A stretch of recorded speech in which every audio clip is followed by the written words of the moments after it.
ಆತ್ಮೀಯ ಕನ್ನಡಿಗರೇ, ನಮಸ್ಕಾರ. ನಮ್ಮೆಲ್ಲ ಕನ್ನಡಿಗರ ಪಾಲಿಗೆ ಅವ್ರು ಎಂಥ ಕನ್ನಡಿಗರು ಅನ್ನೋದು ಚೆನ್ನಾಗಿ ಗೊತ್ತಿತ್ತು. ಮತ್ತು ಕನ್ನಡವನ್ನು ನಂಬ್ಕೊಂಡಿರ್ತಾರಲ್ಲ, ಕನ್ನಡವನ್ನೇ ತಮ್ಮ ಉಸಿರಾಗಿ ಇಟ್ಕೊಂಡಿರ್ತಾರಲ್ಲ, ಅವರಿಗೆ ಒಂದು ದೊಡ್ಡ ದಾರಿಯಾಗಿದ್ರು. ಅದರಲ್ಲೂ ಸಂವಿಧಾನವನ್ನ ನಂಬಿಕೊಂಡು ಸಂವಿಧಾನಕ್ಕೆ ಹೆಚ್ಚು ಬೆಲೆ ಕೊಡುವಂಥವ್ರು, ಅಂಬೇಡ್ಕರ್ನವ್ರನ್ನ ಆರಾಧಿಸೋರಿಗಂತೂ ಅವರು ದೊಡ್ಡ ಒಬ್ಬ ನಾಯಕರಾಗಿದ್ರು. ಅಂತ ಒಬ್ಬ ನಾಯಕರು ಯಾವಾಗಲೂ ಈ ಮನೆಗೆ ಬಂದಾಗ ನಮ್ಗೆ ಸಿಕ್ಕಿ ಒಂದು ಟೀ ಕೊಡಿಸಿ ಇದೇ ಜಾಗದಲ್ಲಿ ಕೂರ್ತಾ ಇದ್ರು. ಆದ್ರೆ ಈಗ ಆ ಜಾಗದಲ್ಲಿ ಅವ್ರು ಕೂರ್ತಿದ್ದರು ಅನ್ನೋ ಟೈಮ್ ಬಂದಿದೆ ಕಣ್ರಿ. ನವೆಂಬರ್ 12ನೇ ತಾರೀಕು ಹೋದ ವರ್ಷ 2023ಕ್ಕೆ ಇದೇ ಮನೆಗೆ ನಾನು ಬಂದು ಅವ್ರನ್ನ ಮಾತಾಡಿಸ್ಕೊಂಡು, ಅವ್ರ ಸಿನಿಮಾ 30 ವರ್ಷ ಆಗಿತ್ತು, ಅವ್ರನ್ನ ಮಾತಾಡಿಸ್ಕೊಂಡು ಅವ್ರ ಜೊತೆ ಟೀ ಕೊಟ್ಟು ಲೋಕಾರೋಡೆಲ್ಲ ಮಾತಾಡ್ಕೊಂಡು ಹೋಗಿದ್ದೆ. ಆದರೆ ಈಗ ಅವ್ರ ನೆನಪನ್ನ ಮಾತನಾಡೋ ಸಂದರ್ಭ ನಮಗೆ ಬಂದಿದೆ. ಇಷ್ಟೆಲ್ಲ ಹೇಳಿದ್ಮೇಲೆ ಯಾರ ಬಗ್ಗೆ ನಾನು ಹೇಳ್ತಾ ಇದ್ದೀನಿ, ಯಾರನ್ನ ಮಾತಾಡ್ಸ್ತಿದ್ದೀನಿ ಅನ್ನೋ ಪ್ರಶ್ನೆಗೆ ಉತ್ತರ ಕೆ ಶಿವರಾಮ್ ಅವರು, ನಿವೃತ್ತ IPS ಅಧಿಕಾರಿ, IAS ಅಧಿಕಾರಿ. ಈಗ ಅವ್ರ ಬಗ್ಗೆ ಮಾತನಾಡೋದಕ್ಕೆ ಅವರ ಅಳಿಯ ಅನ್ನಂಗಿಲ್ಲ, ನಾವು ಅವರ ಮಗನ ಥರ ಪ್ರದೀಪ್ ಅವರು ನಮ್ಮ ಜೊತೆಗಿದ್ದಾರೆ. ಸರ್ ನಮಸ್ಕಾರ. ಇಂಥ ದುಃಖದ ಸಂದರ್ಭದಲ್ಲೂ ನಮ್ಮನ್ನ ಕಂಡು ನಮಗೊಂದು ಅವಕಾಶ ಕೊಟ್ಟಿದ್ದೀರಿ ಮಾತನಾಡೋದಕ್ಕೆ ಅಂತ. ಯಾಕೆ ಈ ಅಪ್ರೋಚ್ ಅಂತಂದ್ರೆ, ಆ ವ್ಯಕ್ತಿ ಬಗ್ಗೆ ಗೊತ್ತಿಲ್ಲದನ್ನ ತಿಳ್ಕೊಬೇಕು ನಾವು ಅನ್ನೋದು.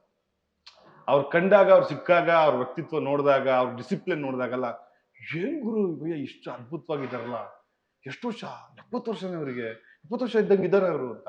ಮತ್ತು ಅವರ ಟೈಮ್ ಸೆನ್ಸ್, ಇಷ್ಟು ಗಂಟೆಗೆ ಇಷ್ಟು ಗಂಟೆ ಸಿಗ್ತಾ ಇದ್ರು. ನಿಮಗೆ ಎಲ್ಲಾ ತರದ ಶಿಸ್ತನ್ನು ಕಂಡವ್ರು ನೀವು, ನೋಡಿದವ್ರು ನೀವು, ಅವ್ರ ಜೊತೆ ಸಂಭ್ರಮ ಪಟ್ಟವ್ರು ನೀವು, ಸಂಬಂಧ ಇಟ್ಕೊಂಡವ್ರು ನೀವು. ಅವ್ರಿಲ್ಲ ಅಂದಾಗ ಎಷ್ಟು ಕಷ್ಟ ಆಗ್ತಿದೆ ನಿಮ್ಗೆ ಈ ಮೂಮೆಂಟ್? ಇವತ್ತಿಗೆ 5th ಡೇ.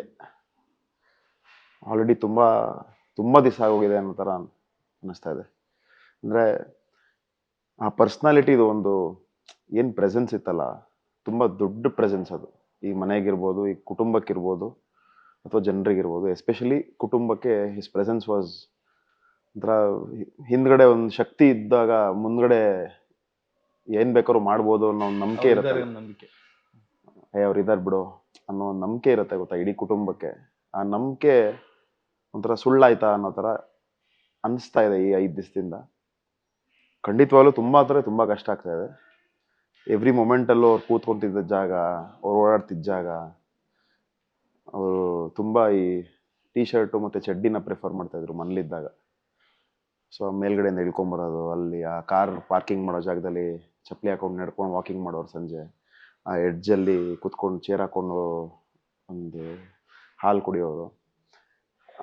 9 o'clock ಆದರೆ ಎಲ್ಲೇ ಹೋದ್ರು ಆಚೆ ಕಡೆಗೆ ಅವರೆಲ್ಲೂ ಉಳಿತಾ ಇರಲಿಲ್ಲ. ಎಷ್ಟೇ ದೂರ ಇರಲಿ, ಎಲ್ಲೇ ಹೋಗಿರಲಿ, ಯಾರು ಫ್ರೆಂಡ್ಸ್ ಮನೇಲಿ ಉಳ್ದಿರೋದು, ಲಾಡ್ಜಲ್ಲಿ ಉಳ್ದಿರೋದು, ಹೋಟೆಲಲ್ಲಿ ಉಳ್ದಿರೋದು ನಾನಂತೂ ಈ 10 yearsಲ್ಲಿ ನೋಡಿಲ್ಲ.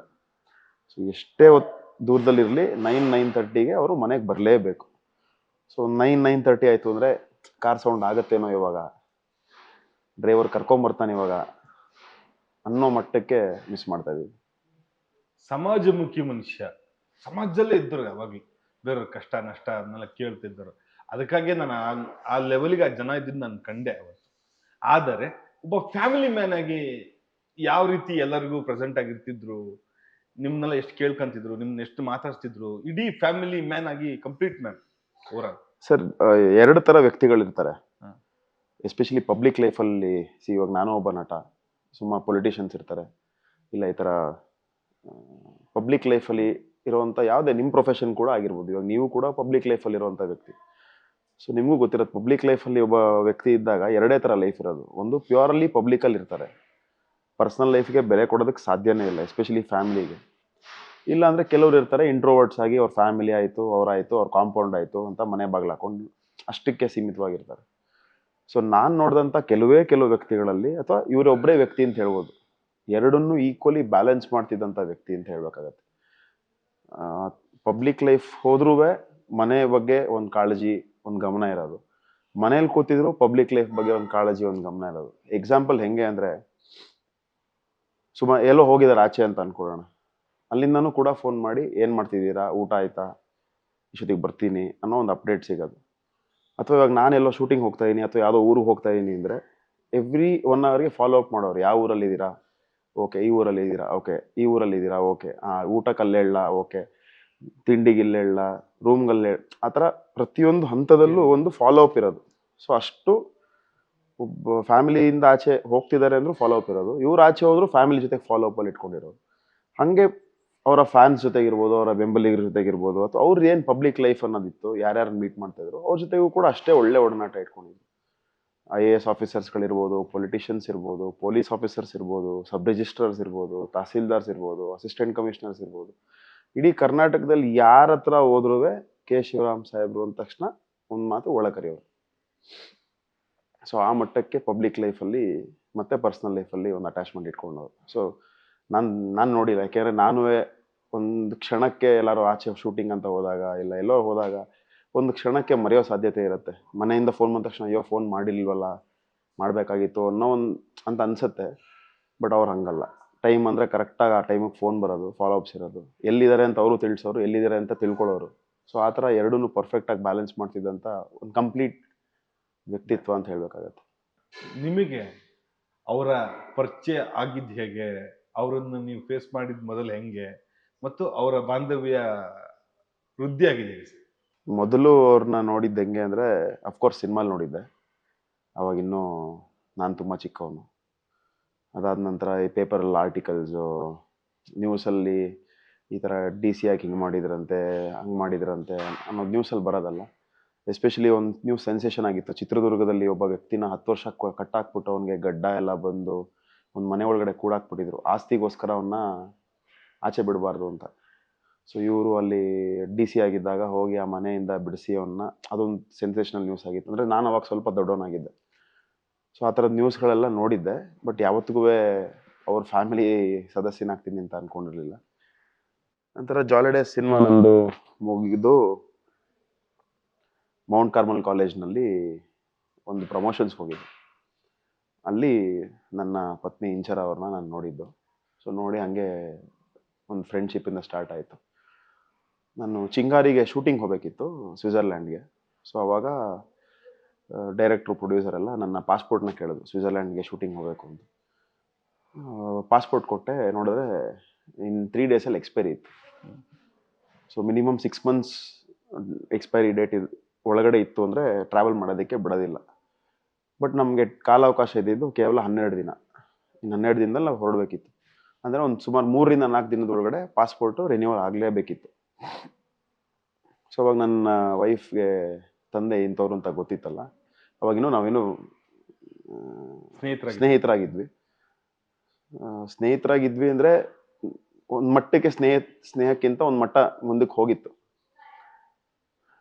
ಅವಾಗ ವೈಫ್ನ ಅಂದರೆ ಅವಾಗ ನನ್ನ ವೈಫ್ನ ರಿಕ್ವೆಸ್ಟ್ ಮಾಡಿಕೊಂಡು, ಈ ಥರ ಪಾಸ್ಪೋರ್ಟ್ ಎಕ್ಸ್ಪೈರಿ ಆಗ್ಬಿಟ್ಟಿದೆ, ಒಂಚೂರು ನಿಮ್ಮ ತಂದೆ IAS ಆಫೀಸರ್ ಅಲ್ವಾ, ಒಂದು ಸ್ವಲ್ಪ ಹೇಳಿದ್ರೆ ಬೇಗ ಆಗುತ್ತೆ ಕಳಿಸ್ಕೊಟ್ಟಿದ್ರು.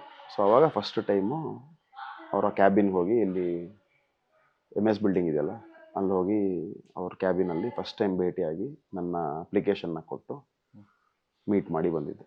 ಅದಾದ್ಮೇಲೆ ಈ ಮನೆ ಸದಸ್ಯ ಆಗಿದ್ದಾಗ ಅವ್ರ ಸಪೋರ್ಟ್ ಯಾವ ಥರ ಇತ್ತು? ಆ ಥರದಿಂದ ತುಂಬ ಇದಾಯ್ತಾ, ಹಿಂಗೆ ಏನಾಯ್ತು? ಏನಿಲ್ಲ, ಅದಾದ್ಮೇಲೆ ನನ್ನ ವೈಫ್ ಒಂದಿನ ಇದ್ರ ಏನು ಪಾಸ್ಪೋರ್ಟ್ದು ಒಂದು ಸಂಗತಿ ನಡೆದಿತ್ತಲ್ಲ, ಅದಾಗ ಒಂದು 3.5 years 4 years ಆಗಿತ್ತು. ಸೊ ಆದಮೇಲೆ ಮನೆಯಲ್ಲಿ ಪ್ರೆಷರ್ ಇತ್ತು, ಅವ್ರಿಗೆ ಮದುವೆ ಆಗಬೇಕು ಅನ್ನೋದು, ಯಾಕೆಂದ್ರೆ ಅವರೇ ಹಿರಿ ಮಗಳು. ಅವಾಗ 1-2-3 ಜನ ಗಂಡುಗಳನ್ನ ಕರೆಯುವಂಥ ಒಂದು ಟೈಮರ್, ಅಂದರೆ ಈ ಥರ ಕರಿತೀನಿ ನೋಡು ನೀನು ಅನ್ನೋ ಥರ ಟೈಮಲ್ಲಿ ನನ್ನ ವೈಫ್ ಹೇಳ್ತಾರೆ, ಇಲ್ಲ ನಾನು ಒಬ್ಬನ ಪ್ರೀತಿಸ್ತಾ ಇದ್ದೀನಿ. ಯಾರು ಅಂತ ಕೇಳ್ತಾರೆ, ಪ್ರದೀಪ್ ಅಂತ ಹೇಳ್ತಾರೆ. ಅವ್ರು ಪ್ರದೀಪ್ ಅಂತ ಹೇಳಿದ ತಕ್ಷಣ ಯಾರು ಏನು ಏನು ಮಾತಾಡೋದಿಲ್ಲ, ಹೊರಡ್ತಾರೆ ಆಫೀಸ್ಗೆ. ಅವಾಗಿನ್ನೂ ಸರ್ವಿಸಲ್ಲಿದ್ದರು. ಹೊರಟು ಸಂಜೆ ಆಫೀಸಿಂದ ಬರ್ತಾ 3 ವರ್ಷದ ಹಿಂದೆ ನಾನು ಪಾಸ್ಪೋರ್ಟ್ ಅಪ್ಲಿಕೇಶನ್ ಕೊಟ್ಟಿದ್ನಲ್ಲ, ಆ ಅಪ್ಲಿಕೇಶನಲ್ಲಿ ಪ್ರದೀಪ್ ಅಂತ ನೋಡಿರ್ತಾರಲ್ಲ, ಆ ಅಪ್ಲಿಕೇಶನ್ನ ತಂದು ನನ್ನ ವೈಫ್ಗೆ ಕೊಡ್ತಾರಂತೆ, ಇದೇ ಪ್ರದೀಪ್ ತಾನೆ ಅಂತ. ಸೊ ಅಲ್ಲಿಗೆ ನನ್ನ ವೈಫ್ಗೆ ಒಂಥರ 4 years ಬ್ಯಾಕ್ ಕಳಿಸಿದ್ದಂಥ ಹುಡುಗನ ಹೆಸರನ್ನ, ಆ ಅಪ್ಲಿಕೇಶನ್ನ ಕೂಡ ಇಟ್ಕೊಂಡಿದ್ದಾರೆ ಇವರು ಪರ್ಸ್ನಲ್ ಕ್ಯಾಬಿನಲ್ಲಿ. ಅಂದರೆ ಇನ್ನೆಷ್ಟು ಮಟ್ಟಿಗೆ ಅಂದರೆ ನನ್ನ ಮೇಲೆ ಗಮನ ಇಟ್ಟಿದ್ದಾರೆ ಅನ್ನೋ ಥರ. ಆ ಮಟ್ಟಕ್ಕೆ ಅವರ ಒಂದು ಜ್ಞಾಪಕ ಶಕ್ತಿ ಇತ್ತು. ಸೀರಿಯಸ್ ಆಗಿ ಹೆಂಗೆ ಅಂದರೆ ಅವ್ರ ಫೋನ್ನ ಇವತ್ತಿಗೂ ನೋಡಿ ನೀವು ಬೇಕಾರೆ ಮ್ಯಾಕ್ಸಿಮಮ್ ಒಂದು 10 ಜನದ ನಂಬರ್ ಸೇವ್ ಆಗಿರ್ಬೋದು. ಶ್ರೀಧರ್ ಅಂದರೆ ನಂಬರ್ ಟೈಪ್ ಮಾಡೋರು. ಕಾಂಟ್ಯಾಕ್ಟ್ಸ್ ಹೋಗಿ SRIDHAR ಅಂತ ಹುಡುಕ್ತಾ ಇರಲಿಲ್ಲ, ಡೈರೆಕ್ಟ್ ನಂಬರ್ ಹೊಡೆಯೋರು. ಆಮೇಲೆ ಯಾರದೇ ಫೋನ್ ನಂಬರ್ ಬಂದ್ರು ಇದು ಇವಂದು ಅಂತ ಎತ್ತವರು. ಅಷ್ಟು ನಂಬರ್ಗಳು ಅವ್ರಿಗೆ, ಅಂದರೆ ಬರೀ ನಂಬರ್ ಅನ್ನೋ ವಿಚಾರದಲ್ಲ, ಪ್ರತಿಯೊಂದರಲ್ಲೂ ಜ್ಞಾಪಕ ಶಕ್ತಿ ಆ ಥರ. ನಾನಂತೂ ನನ್ನ ಕೆರಿಯರಲ್ಲೇ ಅವರು 10 ವರ್ಷದ ಜರ್ನಿನಲ್ಲಿ ಅವ್ರ ಕಾಂಟ್ಯಾಕ್ಟ್ಸ್ ಹೋಗಿ ಯಾರನ್ನ ಒಬ್ಬರನ್ನ ಕಾಂಟ್ಯಾಕ್ಟಲ್ಲಿ ಹುಡುಕಿದ್ದಾರೆ ಅನ್ನೋ ಇದನ್ನ ನಾನು ನೋಡೇ ಇಲ್ಲ. ನಂಬರ್ ಹೊಡೆದ್ರೆ ಅದು ಕರೆಕ್ಟಾಗಿ ಅವ್ರಿಗೆ ಹೋಗೋದು. ಆ ಥರ ಪ್ರತಿಯೊಬ್ಬರ ನಂಬರ್ಗಳನ್ನ ಜ್ಞಾಪಕ ಇಟ್ಕೊಂಡಿದ್ದು. ಹಂಗೆ ನನ್ನ ಅಪ್ಲಿಕೇಶನ್ ತಂದು ಕೊಟ್ಟು ಆಮೇಲೆ ಸರಿ ಹುಡುಗನ ಕರೆಸು ಮನೆಗೆ. ಅಷ್ಟೊತ್ತಿಗೆ ನಂದು ಒಂದು 4-5 ಸಿನಿಮಾ ಆಗಿತ್ತು. ಸೊ ಮನೆಗೆ ಕರೆಸಿ ಇಲ್ಲಿ ಮೇಲ್ಗಡೆ ಕುತ್ಕೊಂಡು ಕರೆಸಿದ್ರು. ನಾನು ಅಂದ್ಕೊಂಡಿದ್ದೆ ಏನೇನೋ ಪ್ರಶ್ನೆಗಳಾಗತ್ತೆ, ಆಮೇಲೆ ಮನೆಗೆ ಕರೆಸ್ತಿದ್ದಾರೆ ಅಂದರೆ ಏನೋ ಒಂದು IAS ಆಫೀಸರು, ಇಷ್ಟು ಸರ್ವಿಸ್ ಮಾಡಿರೋರು, ಇಷ್ಟು ಫ್ಯಾನ್ ಫಾಲೋಯಿಂಗ್ ಇರೋರು, ಏನೋ ಇಕ್ಕಟ್ಟಿಗೆ ಸಿಗಾಕ್ಸ್ತಾರೆ ನನ್ನ, ಆ ಥರದ್ದೆಲ್ಲ ಇರುತ್ತಲ್ಲ. ನಾನು ಕೂಡ ಒಬ್ಬ ಮಿಡಲ್ ಕ್ಲಾಸ್ ಲೆವೆಲಿಂದ ಬಂದಿರೋವಂಥ ಹುಡುಗ. ಸೊ ಏನೇನು ಆಗ್ಬೋದು ಅನ್ನೋ ಒಂದು ಚಿಕ್ಕ ಭಯ ಇತ್ತು. ಸೊ ಮೇಲ್ಗಡೆ ಕರೆದ್ರು. ಕರೆದು 2 ಪ್ರಶ್ನೆ ಕೇಳಿದ್ರು. ಆ 2 ಪ್ರಶ್ನೆ ತುಂಬ ಅಂದರೆ ತುಂಬ ಸೆನ್ಸಿಬಲ್ ಆ್ಯಂಡ್ ತುಂಬ ಕಾಮನ್ ಆಗಿರೋವಂಥ ಪ್ರಶ್ನೆಗಳಾಗಿತ್ತು. ಯಾರೊಬ್ಬ ಫ್ರೆಂಡ್ನ ಕೇಳುವಂಥ ಪ್ರಶ್ನೆಗಳಾಗಿತ್ತು. ಅದು ಬಿಟ್ಟರೆ ಅಂದರೆ ನನ್ನ ಮಗಳನ್ನ ನೀವು ಚೆನ್ನಾಗಿ ನೋಡ್ಕೋಬೇಕು, ಯಾವುದೇ ರೀತಿಯಲ್ಲೂ ನನ್ನ ಮಗಳಿಗೆ ಯಾವತ್ತೂ ನೋವು ಕೊಡಬಾರ್ದು, ಈ ಥರ 2. ಅದು ಬಿಟ್ಟರೆ ನೀವು ಎಷ್ಟು ಸಂಬಳ, ಎಷ್ಟು ಸಿನಿಮಾ ಮಾಡಿದೀಯಾ, ನಿಮ್ಮ ಸ್ಟೇಟಸ್ ಏನು, ಎಷ್ಟು ಆಸ್ತಿ ಇದೆ, ಫ್ಯೂಚರ್ ಪ್ಲ್ಯಾನ್ಸ್ ಏನು, ಅಣ್ಣ ತಮ್ಮ ಇದ್ದಾರಾ, ಅಂದರೆ ಏನೇನು ಪ್ರಶ್ನೆಗಳು ಪ್ರಪಂಚದಲ್ಲಿ ಕೇಳ್ತಾರೆ ಯೂಶಲ್ ಆಗಿ, ಅದೆಲ್ಲ ಬಿಟ್ಟು ನನ್ನ ಮಗಳನ್ನ ಚೆನ್ನಾಗಿ ನೋಡ್ಕೋಬೇಕು, ಯಾವುದೇ ರೀತಿ ನೋವು ಕೊಡಬಾರ್ದು, ಅವೆರಡೇ ಕೇಳಿದ್ದು. ಸೊ ಕೇಳಿದ ತಕ್ಷಣ ಮದುವೆಗೆ ತಯಾರಿ ಆಯಿತು.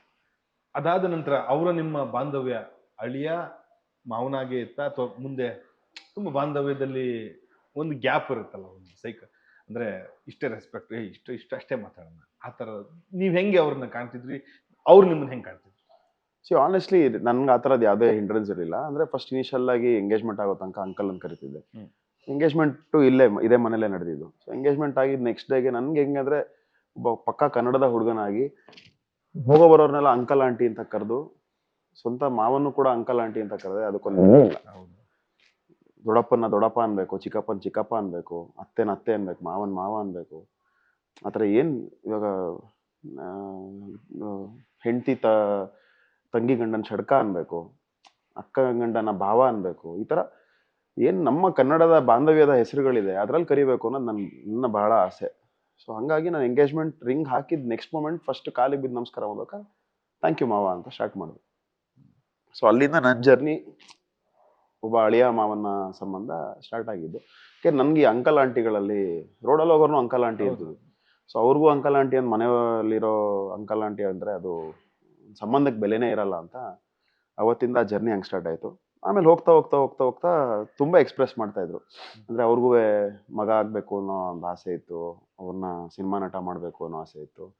ಬಟ್ ನೀವು ಆಲ್ರೆಡಿ ಸಿನಿಮಾ ನಟರಾಗೇ ನನಗೆ ಸಿಕ್ಕಿದ್ದೀರಾ, ಸೊ ಅದ್ರ ಬಗ್ಗೆ ಭಾಳ ಖುಷಿ ಇದೆ ಅಂತ. ಆಮೇಲೆ ಕೆಲವು ಇಂಟರ್ವ್ಯೂಗಳಲ್ಲೂ ಕೂಡ ಹೇಳಿದ್ದಾರೆ, ನಾನು ಹಳೇನು ಹುಡುಕ್ತಾ ಇದ್ದೆ, ಮಗ ಸಿಕ್ಕಿದ್ರು ಅಂತ. ಸೊ ಹಾಗೆ ನನಗೂ ಕೂಡ ಅವ್ರು ಹೇಳೋದು ತುಂಬ humble. Is a very humble man. ಅವ್ರು ಯಾವತ್ತೂ ದರ್ಪ ದಾರುಣ್ಯ ಮಾಡ್ದಲಿರೋ ವ್ಯಕ್ತಿ ಅವರು. ನೀವು ಎಷ್ಟೊಂದು ಸಲ ಮನೆಗೆ ಬಂದಾಗಲೂ ನೋಡಿರ್ತೀರ, ಅವ್ರು ತುಂಬ ಸಿಂಪಲ್. ಇಲ್ಲಿ ಮೂಲೆಯಲ್ಲಿ ಕೂತ್ಕೊಂಡು ಇಷ್ಟು ಅರಮನೆ ಅಂತ ಮನೆ ಕಟ್ಟಿ living a very simple life and I wanted to be simple. But ನನ್ಗೆ ಹೆಂಗೆ ಅಂದ್ರೆ ಯಾವಾಗ್ಲೂ ಅವ್ರನ್ನ ನೋಡಿದಾಗ ಈ ದೀಪಾವಳಿ ಅಂತ ಒಂದು ಸಾಂಗ್ ಇದೆ, ಮುದ್ದಿನ ಮಾವ ಸಿನಿಮಾ. ಮಾವ ಮಗನಾದನು ಅಳಿಯ ಮಾವ ಮಗುವಾದನು ಅಳಿಯ ಮಗನಾದನು. ಸೊ ಆ ಲೈನ್ ನಂಗೆ ಪ್ರತಿ ಸಲ ಅವ್ರನ್ನ ನೋಡಿದಾಗ್ಲೂ ಜ್ಞಾಪಕ ಆಗ್ತಿದೆ ಅಂತ ಲೈನ್. ತುಂಬಾ ಮಗು ಅಂತ ವ್ಯಕ್ತಿತ್ವನೇ, ಅಷ್ಟು ಸಿಂಪಲ್ ಆಗಿ ಅಷ್ಟು ಹಂಬಲ್ ಆಗಿರುವಂತ ವ್ಯಕ್ತಿತ್ವ. ನಿಮ್ ಸಿನಿಮಾಗೆ ಅವ್ರ ಬೆಂಬಲ ಯಾವ ತರ ಇತ್ತು ಸರ್? ಅಂದ್ರೆ ಅವ್ರಿಗೂ ಸಿನಿಮಾ ಮಾಡೋ ಕನಸಿದ್ದವರು, ಅದರಲ್ಲೂ ಡಾಕ್ಟರ್ ರಾಜ್ಕುಮಾರ್ ತುಂಬಾ ಆರಾಧಿಸಿದ್ದವರು. ರಾಜ್ಕುಮಾರ್ ಅವ್ರನ್ನ ಆರಾಧಿಸಿದ್ರೆ ಅಂದ್ರೆ ಸಿನಿಮಾನ ಆರಾಧಿಸಿದಂಗೆ ಅರ್ಥ. ಎಲ್ಲವೂ ರಾಜ್ಕುಮಾರ್, ಕನ್ನಡ, ಸಂವಿಧಾನ, ಅಂಬೇಡ್ಕರ್ ಇವೆಲ್ಲವೂ ಅವ್ರನ್ನ ತುಂಬಾ ಕಾಡಿದಂತ ವಿಚಾರಗಳು. ನಿಮಗೆ ಅವರ ವಿಚಾರದಲ್ಲಿ ಪ್ರಭಾವ ಬೀರುದು, ಇಲ್ಲ ಗುರು ನಾನಿಂದ ಅಳವಡಿಸ್ಕೋಬೇಕು, ಇದಲ್ಲ ಕರೆಕ್ಟ್, ಹಿಂಗಿರ್ಬೇಕಲ್ಲ, ಯಾವ ತರ ಅನ್ಸಿದ್ದು ಬಟ್ನೆ? ಪ್ರತಿಯೊಬ್ಬರಿಗೂ ಲೈಫಲ್ಲಿ ಏನಾದ್ರು ಗೆಲ್ಬೇಕು ಅಂದ್ರೆ 3 Ds ಅಂತ ಹೇಳ್ತಾರೆ. ಹ್ಮ್. ಡಿಟರ್ಮಿನೇಷನ್, ಡೆಡಿಕೇಶನ್, ಡಿಸಿಪ್ಲಿನ್ ಅಂತ. ಸೊ ಅದನ್ನ ನಾನು ತುಂಬಾ ಜನದಲ್ಲೂ ನೋಡಿದೀನಿ. 2 ಇರುತ್ತೆ, ಇಲ್ಲ ಒಂದಿರಲ್ಲ. ಆ ಥರದೊಂದು ಅದೇ ಒಂದು ಕಂಪೋಸಿಷನ್ ಇರುತ್ತೆ. ಡಿಟರ್ಮಿನೇಷನ್ ಇರುತ್ತೆ, ಡೆಡಿಕೇಶನ್ ಇರುತ್ತೆ, ಬಟ್ ಡಿಸಿಪ್ಲಿನ್ ಇರಲ್ಲ. ಇನ್ ಕೆಲವ್ರಿಗೆ ಡಿಸಿಪ್ಲಿನ್ ಇರುತ್ತೆ, ಡಿಟರ್ಮಿನೇಷನ್ ಇರುತ್ತೆ, ಡೆಡಿಕೇಶನ್ ಇರಲ್ಲ. ಈ ಥರದ್ದು ಏನೋ ಒಂದು ಮಿಸ್ಸಿಂಗ್ ಇದ್ದೇ ಇರುತ್ತೆ. C success secondary, failure secondary. But ನನ್ನ ಮಾವ ಏನಂದ್ರೆ ಈ ಮೂರನ್ನು ಕರೆಕ್ಟಾಗಿ ಪಾಲಿಸೋರು. ಯಾವತ್ತೂ ಒಂದು ದಿನನೂ ಅದು ಯಾವುದೋ ವಿಚಾರದಲ್ಲಿ ಫೇಲ್ಯೂರ್ ಆಗಿದೆ ಅಂದ ತಕ್ಷಣ ಬಿಟ್ಟಿಲ್ಲ, ಸಕ್ಸಸ್ ಆಗಿದೆ ಅಂದ ತಕ್ಷಣ ಅದನ್ನ ಮರ್ತಿಲ್ಲ. ಹೆಂಗೆ ಅಂದ್ರೆ ಬೆಳಿಗ್ಗೆ 5 ಗಂಟೆಗೆ ಎದ್ದೇಳೋರು ಎವ್ರಿ ಡೇ. ಅದು ಸಂಡೇ ಇರಲಿ, ಗೌರ್ಮೆಂಟ್ ಹಾಲಿಡೇ ಇರಲಿ, ರಜಾ ಇರಲಿ, ಹಿಂದಿನ ದಿನ ಎಷ್ಟೇ ಸುಸ್ತಾಗಿರ್ಲಿ, ಎವ್ರಿ ಡೇ ಶಾರ್ಪ್ 5 o'clock ಎದ್ದೇಳೋರು. ಎದ್ದು ಒಂದು ನಮ್ಮೆಲ್ಲ ನಾವು ಪ್ರೀತಿಸ್ಕೋಬೇಕು, ನಮ್ಮನ್ನ ನಾವು ಗೌರವಿಸ್ಬೇಕು ಅನ್ನೋ ವಿಚಾರ ಇತ್ತು ಗೊತ್ತಾ. ಅದು ಅಲ್ಲಿಂದ ಫಸ್ಟ್ ಸ್ಟಾರ್ಟ್ ಆಗೋದು. ಒಂದು ಲೆಮನ್ ಜ್ಯೂಸು ಕುಡಿದು ಡಿಟಾಕ್ಸ್ ಮಾಡ್ಬೇಕು ಇಂದ ಸ್ಟಾರ್ಟ್ ಆದ್ರೆ ಫಸ್ಟ್ ಮಾಡ್ತಿದ್ದಂಥ ಕೆಲಸ ಅವ್ರಿಗೆ ಇದ್ದ ಕೆಲವು ಬಿಳಿ ಕೂದಲು, ಇಲ್ಲೊಂದು 4-5 ಬಿಳಿ ಕೂದಲು ಇತ್ತು ಅಷ್ಟೇನೆ. ಅದೂ ಕೂಡ ಕಾಣಿಸ್ಬಾರ್ದು. ಇವತ್ತಿಗೂ ಅವ್ರ ಮಕ್ಕಳನ್ನ ಕೇಳಿ ನೀವು, ಒಂದು ದಿನನೂ ಅವರು ತನ್ನ ತಂದೆಯ ಗಡ್ಡದಲ್ಲಿರುವಂತ ತಲೆಯಲ್ಲಿರುವಂತ ಬಿಳಿ ಕೂದಲು ಇವತ್ತಿನ ತನಕ ನೋಡಿಲ್ಲ. ನಾನು ಎಷ್ಟು ಪ್ರೆಸೆಂಟಬಲ್ ಆಗಿ ಕಾಣಿಸ್ಬೇಕು, ನಾನು ಪ್ರೆಸೆಂಟಬಲ್ ಆಗಿರ್ಬೇಕು ಅನ್ನೋ ಆಸೆ ಅದು. ಸೊ ಬೆಳಿಗ್ಗೆ ಎದ್ದ ತಕ್ಷಣ 4-5 ಏನು ಬಿಳಿ ಕೂದಲುಗಳಿರೋದು ಅದಕ್ಕೆ ಬೆಂದಿ ಹಚ್ಚಿ, ಅದು ಒಣಗೋ ಟೈಮಲ್ಲಿ ಏನು ಅಂದರೆ 1 hour ಯೋಗ, 1 hour ಯೋಗ ಮಾಡಿ, ಅದಾದಮೇಲೆ ಹೋಗಿ ವಾಶ್ ಮಾಡಿ ಅದನ್ನು. ಇಲ್ಲಿ ಎದುರುಗಡೆ ಪಾರ್ಕ್ ಇದೆ ಗೊತ್ತಾ, ಅಲ್ಲಿ ಪಾರ್ಕಲ್ಲಿ 1.5 hour ವಾಕಿಂಗ್. ಸೊ 7:30 ವಾಪಸ್ ಬಂದು ತಿಂಡಿ ತಿಂದು ಅವರ ನಿತ್ಯ ಕರ್ಮಗಳನ್ನೆಲ್ಲ ಮುಗಿಸ್ಕೊಂಡು ಸ್ನಾನ ಮಾಡಿ ಒಂದು 9 ಗಂಟೆ ಹಂಗೆ ಹೊರಟ್ರೆ ಬ್ರೇಕ್ಫಾಸ್ಟ್ ಮನೆಯಲ್ಲೇ, ಲಂಚು, ಮತ್ತೆ ವಾಪಸ್ ಮನೆಯಲ್ಲೇ ಡಿನ್ನರ್. ಮಧ್ಯದಲ್ಲಿ ಯಾವುದೇ masala puri, panipuri, bhelpuri, churumuri, gobi manchuri, tea, coffee, mixture, Lay's, chips ನನ್ನ 10 ವರ್ಷದಲ್ಲಿ ನಾನು ನೋಡೇ ಇಲ್ಲ ಸರ್. ಒಂದು ದಿನ ತಿಂದಿರೋದು ನೋಡಿಲ್ಲ. 3 ಮೀಲು, ಅದು ಬ್ರೇಕ್ಫಾಸ್ಟು, ಲಂಚು, ಡಿನ್ನರು, ಅದು ಮನೆ ಊಟನೇ ಆಗಿರಬೇಕು. ಅದು ಹೆಲ್ದಿಯಾಗಿರೋವಂಥ ಒಳ್ಳೆ ಮುದ್ದೆ, ಉಪ್ಸಾರು, ಖಾರ. ಈ ಹಳ್ಳಿಯಲ್ಲಿ ಏನೇನು ಅಡುಗೆ ತಯಾರಿಗಳು ನಡೀತಾ ಇತ್ತು ಅಷ್ಟೇ ಮನೆಯಲ್ಲೂ ನಡೀತಾ ಇದ್ದಿದ್ದು. ಇದ್ಬಿಟ್ಟು ಇನ್ನೇನು ತಿಂತಾ ಇರಲಿಲ್ಲ. ಶಾರ್ಪ್ 9 ಗಂಟೆಗೆ ವಾಪಸ್ ಎಲ್ಲೇ ಇದ್ರು ಓಡ್ಬರೋರು. ಅದು ಏನು ಭೂಮಿಯ ಯಾವುದೇ ಕಾರ್ನರ್ ಆಗಿದ್ರೂ ಹೊರಡ್ಬೇಕಷ್ಟೆ. ಲೇಟಾದರೂ ಪರವಾಗಿಲ್ಲ, ಒಟ್ನಲ್ಲಿ ಮನೆಗೆ ಬರಬೇಕು. 9-10 ಮ್ಯಾಕ್ಸಿಮಮ್ ಎಲ್ಲ ಮನೆಗೆ ಬಂದು ಮತ್ತೆ ಮಲ್ಕೊಂಡ್ರೆ ಒಂದು ಅರ್ಧ ಗಂಟೆ ಏನು ಫ್ಯಾಮಿಲಿ ಜೊತೆಗೆ ಡಿಸ್ಕಷನ್ ಮಾಡಿ ಮತ್ತೆ 5 ಗಂಟೆ ಶಾರ್ಪ್. ಇದ್ದೇ ರೂಟೀನ್. ಲಾಸ್ಟ್ 2 months 3 months ಏನು ಚಾಮರಾಜನಗರಕ್ಕೆ ಓಡಾಡ್ತಿದ್ರಲ್ಲ 1 year ಬ್ಯಾಕು, ಒಂದು ಜನವರಿಯಿಂದ ಸ್ವಲ್ಪ ಹುಷಾರು ತಪ್ಪಂಗಾಗಿದ್ದು 2 months ಬ್ಯಾಕ್. ಬಟ್ ಅದಕ್ಕೆ ಬಿಫೋರ್ 1 year ಚಾಮರಾಜನಗರಕ್ಕೆ ಏನು ಓಡಾಡ್ತಿದ್ರು, ಎವ್ರಿ ಡೇ ಮಾರ್ನಿಂಗ್ 5 o'clock ಎದ್ದು ಈ ರೂಟೀನ್ ಹೇಳಿದ್ನಲ್ಲ, 6 ಗಂಟೆಗೆ ಮುಗಿಸಿ ಚಾಮರಾಜನಗರಕ್ಕೆ ಹೊರಟು 10 ಗಂಟೆಗೆ ತಲುಪೋರು ಚಾಮರಾಜನಗರನ. ಮತ್ತು ಆ ಕಡೆಯಿಂದ 6 ಗಂಟೆಗೆ ಹೊರಟು 10 ಗಂಟೆಗೆ ಇಲ್ಲಿ ಬರೋರು. 1 ವರ್ಷ ಮಾಡಿದ್ದಾರೆ ಇದೇ ಕೆಲಸನ. ಅಂದರೆ ಜನ ಜನ ಜನ ಏನಾದ್ರು ಮಾಡಬೇಕು, ಜನಕ್ಕೋಸ್ಕರ ಏನಾದ್ರು ಮಾಡಬೇಕು. ಆ ಒಂದು ತುಡಿತ ಯಾವಾಗಲೂ ಜನರು 24 hours ಜನ ಜಪ. ಸೊ ಅದಕ್ಕೆ ಈ 3 D ಹೇಳಿದ್ನಲ್ಲ, ಡಿಟರ್ಮಿನೇಷನ್, ಡೆಡಿಕೇಶನ್, ಡಿಸಿಪ್ಲಿನ್, ಇಲ್ಲ ಅಂದ್ರೆ ಆಗಲ್ಲ. ಯಾವುದೋ ಹೊತ್ತಲ್ಲಿ ಮಲಗಿ ಯಾವುದೋ ಹೊತ್ತಲ್ಲಿ ಇದ್ರೆ ಎಲ್ಲಿ ಹೋಗೋಕ್ಕಾಗತ್ತೆ. ನಾನು ಅವಾಗಲೇ ಹೇಳಿದೆ, ಜ್ಞಾಪಕ ಇದೆ, ಫ್ಯಾಮಿಲಿನ ಮತ್ತು ಪರ್ಸನಲ್ ಲೈಫ್ನ ಎಷ್ಟು ಚೆನ್ನಾಗಿ ಬ್ಯಾಲೆನ್ಸ್ ಮಾಡೋರು ಅಂತ. ಹಿಂಗೆ ನಾನು ಕಮ್ಮಿ ಮಲಗ್ತೀನಿ ಬೇಕಾರೆ, ಬಟ್ ಅಲ್ಲೂ ಕೊಡೋ ಟೈಮು ಕೊಡ್ತೀನಿ, ಮನೆಗೂ ವಾಪಸ್ ಬರ್ತೀನಿ, ಇಲ್ಲಿ ಕೊಡೋ ಟೈಮು ಕೊಡಬೇಕು. ಸೊ ಈ ಥರದ ಉದಾಹರಣೆಗಳನ್ನ ನೋಡಿದಾಗ ಭಾಳ ಕಷ್ಟ ಇದೆ ಮ್ಯಾಚ್ ಮಾಡೋದು. ಸರ್, ಅಂದರೆ ಒಬ್ಬ ಮನುಷ್ಯ ಜನರಿಗೆ ಹತ್ರ ಆಗೋದು ಅಥವಾ ಒಬ್ಬ ಸ್ನೇಹಿತರಿಗೆ ಹತ್ರ ಆಗೋದು, ತನ್ನ ಬಾಂಧವರಿಗೋ ಗುರುತು ಪರಿಚಯದಲ್ಲಿ ಹತ್ರ ಆಗೋದು 2 ವಿಚಾರದಲ್ಲಿ. ಒಂದು ಅಧಿಕಾರದಿಂದ, ಇನ್ನೊಂದು ವ್ಯಕ್ತಿತ್ವದಿಂದ. ನಿಮ್ಮ ಮಾವನವರು ಕೆ ಶಿವರಾಮ್ ಅವರು ನೀವು ಕಂಡಂಗೆ ಜನಕ್ಕೆ ಯಾಕೆ ಹತ್ರ ಆದ್ರು? ಒಂದು ಎಕ್ಸಾಂಪಲ್ ಕೊಡ್ತೀನಿ. ಅವ್ರು ಹೇಳಿದ್ದಂಥ ಎಕ್ಸಾಂಪಲ್ ಇದು. ದಾವಣಗೆರೆನವರು DC ಆಗಿದ್ದಾಗ ಇವ್ರಿಗಿಂತ ಎಬೋ ಇರೋ ಒಬ್ಬ ಸೀನಿಯರ್ ಆಫೀಸರು ಒಂದಿನ ಇವ್ರನ್ನ ಕರೀತಾರೆ. ಇವರು ರುಟೀನ್ ಏನು ಮಾಡ್ತಿದ್ರಂತೆ ಅಂದರೆ, ಬೆಳಿಗ್ಗೆ 6 ಗಂಟೆಗೆ ಎದ್ದು ವಾಕಿಂಗ್ ಹೋಗಲ್ಲ, ಹಂಗೆ ಯಾರು ಪೌರ ಕಾರ್ಮಿಕರು ಗುಡಿಸ್ತಾ ಇದ್ರೆ ಅವ್ರ ಜೊತೆಗೆ ಇನ್ನೊಂದು ಪೊರ್ಕೆ ಇಟ್ಕೊಂಡು ಒಂದು ಅರ್ಧ ಗಂಟೆ ಗುಡಿಸೋದು. ಆಮೇಲೆ ಅಲ್ಲಿ ಯಾರೋ ಒಬ್ಬ ಎಲೆಕ್ಟ್ರಿಷಿಯನ್ನು ಬೀದಿ ದೀಪ ಆರೋಗಿದೆ ಅಂದರೆ ಅಲ್ಲೇ ಇವರು ನಿಂತ್ಕೊಂಡು ಆ ಬಲ್ಬ್ ಹಾಕ್ಸೋದು. ಅದೆಲ್ಲ ಮುಗಿಸ್ಕೊಂಡು ಒಂದು ರೂಟೀನಲ್ಲಿ ವಾಕಿಂಗ್ ಮುಗಿಸ್ಕೊಂಡು ವಾಪಸ್ ಬರೋರು. ಅದಾದಮೇಲೆ ಜನರನ್ನ ಭೇಟಿ ಆಗೋದಕ್ಕೆ ಸಂದರ್ಶನಕ್ಕೆ ಅಂತ ಎವ್ರಿ ಡೇ ಟೈಮ್ ಇಟ್ಕೊಳ್ಳೋವಂತೆ. ಬೆಳಿಗ್ಗೆ 8ರಿಂದ 9 ಗಂಟೆ 1 ಅವರ್. ಇವ್ರು ಬ್ರೇಕ್ಫಾಸ್ಟ್ ಮಾಡೋ ಟೈಮಲ್ಲಿ, ಇವ್ರು ಕಾಫಿ ಕುಡಿಯೋ ಏನೇನು ಆ ಟೈಮಲ್ಲಿ ಏನಕ್ಕೆ ವೇಸ್ಟ್ ಮಾಡಬೇಕು, ಜನರಿಗೆ ಬಿಡಿ ಅವ್ರ ಕಷ್ಟಗಳನ್ನ ಕೇಳೋಣ. ಆಮೇಲೆ ಯಾವುದೇ ಕಷ್ಟ ಇದ್ರೂ ಇಮಿಡಿಯೇಟಾಗಿ ಓಡೋಗೋದು, ಆ ಜನದ ಹತ್ರ ನಿಂತ್ಕೊಳ್ಳೋದು, ಆ ಹಳ್ಳಿಗೆ ಹೋಗೋದು, ಇನ್ನೊಂದು ಮಾಡೋದು. ಯಾವುದೋ ಒಂದು ಲ್ಯಾಂಡ್ ಇತ್ತು, ಅದರಲ್ಲಿ ಇಮಿಡಿಯೇಟಾಗಿ ಇವರೇ ಪರ್ಮಿಷನ್ ಮಾಡಿ 11,000 ಮನೆ ಕಟ್ಸಿದ್ದಿರ್ಬೋದು ದಾವಣಗೆರೆಯಲ್ಲಿ. ವಿತಿನ್ 6 ಮಂತ್ಸ್ 11,000 ಮನೆ ಕಟ್ಟಿಸಿ, ಯಾರಿಗೂ ಇಂಥವ್ರು ಬಂದು ಅಪ್ಲಿಕೇಶನ್ ಹಾಕಿ ಆಮೇಲೆ ಮನೆ ಹೋಗೋಲ್ಲ. ಫಸ್ಟ್ ಮನೆಗೆ ಹೋಗು, ಇಂಥ ಮನೇಲಿದ್ದೀನಿ ಅಂತ ಹೇಳು, ರಿಜಿಸ್ಟರ್ ಮಾಡ್ಕೊ. ಹೌದೌದು ಹೌದು. ಈ ನಂಬರ್ ಹೇಳಿದ್ರೆ ನೀನು ರಿಜಿಸ್ಟ್ರೇಷನ್. ಆ ಥರ 11,000 ಜನಗಳಿಗೆ ಮನೆ.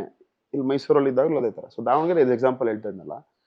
ಸೊ ಈ ಥರ ಮಾಡಿ ಮಾಡಿ ಮಾಡಿ ಇವರು ಸೀನಿಯರ್ ಆಫೀಸರ್ ಒಬ್ರು ಕರೆದ್ರಂತೆ, ಇವ್ರು ಜಸ್ಟ್ ಎಬೋ ಇರೋರು. ನೀನು ಹಿಂಗೆ ಮಾಡ್ಬಿಡ್ತೀಯಪ್ಪ, ಮಿಗ್ದವ್ರ ಕತೆ ಏನು?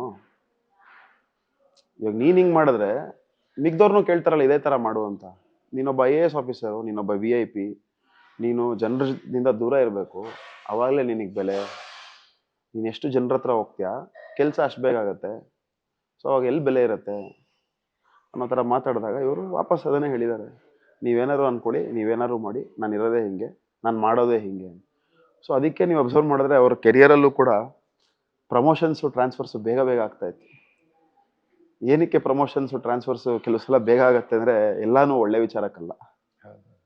ಜೀವನದಲ್ಲಿ ಇದ್ದರೆ ಬೇರೆಯವ್ರಿಗೆ ತೊಂದರೆ ಅನ್ನೋದಕ್ಕೆ ಕೂಡ ಟ್ರಾನ್ಸ್ಫರ್ಸ್ಗಳು ಪ್ರಮೋಷನ್ಸ್ಗಳು ಬೇಗ ಬೇಗ ಆಗುತ್ತೆ. ಸೊ ಹಾಗಾಗಿ ಜನರಿಗೆ ಭಾಳ ಅಂದರೆ ಎವ್ರಿ ಡೇ ಜನರಿಗೆ ಸ್ಪಂದಿಸುವಂಥ ಅಧಿಕಾರಿ ಯೂಶಲಿ ನೋಡಲ್ಲ. ಪೊಲಿಟಿಷಿಯನ್ಸ್ ಆದರೆ ಮನೆ ಹತ್ರ ಜನನ್ನ ಬಿಟ್ಕೊಂಡು ಅವ್ರ ಕಷ್ಟ ಕೇಳುವಂಥದ್ದು ಇರುತ್ತೆ. ಯಾವ ಅಧಿಕಾರಿ UPSC ಪಾಸ್ ಮಾಡಿರೋ ಅಧಿಕಾರಿ ಅಂದರೆ IPS ಇರ್ಬೋದು, IAS ಇರ್ಬೋದು, IFS ಇರ್ಬೋದು, IRS ಇರ್ಬೋದು, ಯಾವ ಅಧಿಕಾರಿ ಮನೆ ಮುಂದೆ ಜನ ಸೇರಿಸ್ಕೋತಾರೆ? ಸೊ ಈ ಥರ ಎವ್ರಿ ಡೇ 200 ಜನ 300 ಜನ ಬೆಳಿಗ್ಗೆ ಆದರೆ ಕೆಲಸ. ಆಮೇಲೆ ಬಂದವ್ರು ಯಾರಿಗೂ ಕೆಲಸ ಆಗಿಲ್ಲ ಅಂತಾನೆ ಇಲ್ಲ. ಯಾರೊಬ್ರು ಗಂಡ ಸತ್ತೋಗಿದ್ದಾರೆ, 2 ತಿಂಗಳಾದ್ರೂ ಪೆನ್ಷನ್ ಬಂದಿಲ್ಲ, ಇಮಿಡಿಯೇಟ್ಲಿ ಪರ್ಮಿಷನ್ ಗ್ರಾಂಟೆಡ್. ಇನ್ನೊಬ್ರು ಯಾರೋ ಇದು ರಿಜಿಸ್ಟ್ರೇಷನ್ ಆಗಿಲ್ಲ, ಗ್ರಾಂಟೆಡ್. ಇನ್ನೊಬ್ರು ಯಾರೋ ನಮ್ದು ಪಾಣಿ ಪತ್ರ ಸರಿಯಾಗಿ ಸಿಕ್ಕಿಲ್ಲ, ತಗೊಳ್ಳಿ AC ಕರೀರಿ, AC-ನ ಕೆಲಸ ಮಾಡ್ರಿ ಅವ್ರದ್ದು. ಇನ್ನು ಮುಂದೆ ಒಂದು ಲಿಟಿಗೇಷನ್ನು, ಆಸ್ತಿ ಪತ್ರ ಸಿಕ್ಕಿಲ್ಲ, ಅವ್ರು ಕರೀರಿ, ಮುಗಿಸಿ ಕೆಲಸ. ಇನ್ಯಾರ್ದು ಮಾರ್ಕಿಂಗ್ ಆಗಿಲ್ಲ, ವಿಲೇಜ್ ಅಕೌಂಟೆಂಟ್ ಕರೀರಿ, ಕರೆದ ಅಲ್ಲೇ ಒಂದು ಪ್ರಾಸೆಸ್ ಅಂತ ಇರುತ್ತೆ ಗೊತ್ತಾ. ಫಸ್ಟ್ ನೀವು ಹೋಗ್ಬೇಕು, ವಿಲೇಜ್ ಅಕೌಂಟೆಂಟ್ ಮೀಟ್ ಮಾಡಬೇಕು, ಅದಾದ್ಮೇಲೆ ತಹಸೀಲ್ದಾರ್ ಹತ್ರ ಹೋಗ್ಬೇಕು, ಸಬ್ ರಿಜಿಸ್ಟ್ರಾರ್ ಹತ್ರ ಹೋಗ್ಬೇಕು, ಅಸಿಸ್ಟೆಂಟ್ ಕಮಿಷನರ್ ಹತ್ರ ಹೋಗ್ಬೇಕು. ಸೊ ಸುಮಾರು ಒಂದು 10 ಜನದ ಏನು ಒಂದು ಕೆಲಸಗಳನ್ನ ಡೈರೆಕ್ಟ್ ಈ ವ್ಯಕ್ತಿ ಮೀಟ್ ಮಾಡ್ಬಿಡೋರು. ಸೊ ಆ 10 ಜನದ ಕೆಲಸ, ಟೈಮು, ಪ್ರಾಸೆಸ್ ಏನು ಒಂದು ವರ್ಷ ಪ್ರಾಸೆಸ್ ಎಲ್ರಿಗೂ ಇದೆ ಗೊತ್ತಾ. ಕೆಲವ್ರು ಮಾತಾಡ್ತಾರೆ ಗೌರ್ಮೆಂಟ್ ಆಫೀಸ್ಗೆ ಹೋದ್ಯಾ, ಅಷ್ಟೇ ಬಿಡು ನಿನ್ನ ಕತೆ, 1 ವರ್ಷ ಆಯಿತು ಅಂತ.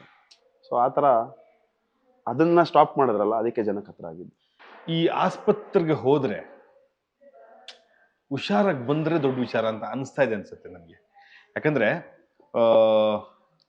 ಈ ಲೋಹಿತಾ ಶಿವ ಅಂತ ಹೇಳಿ ಹಿರಿಯ ನಟರು, ಅವ್ರನ್ನ ಆಸ್ಪತ್ರೆಗೆ ಹೋಗಿ ಯೂರಿನ್ ಇನ್ಫೆಕ್ಷನ್ ಅಂತ ಹೋಗ್ತಾರೆ.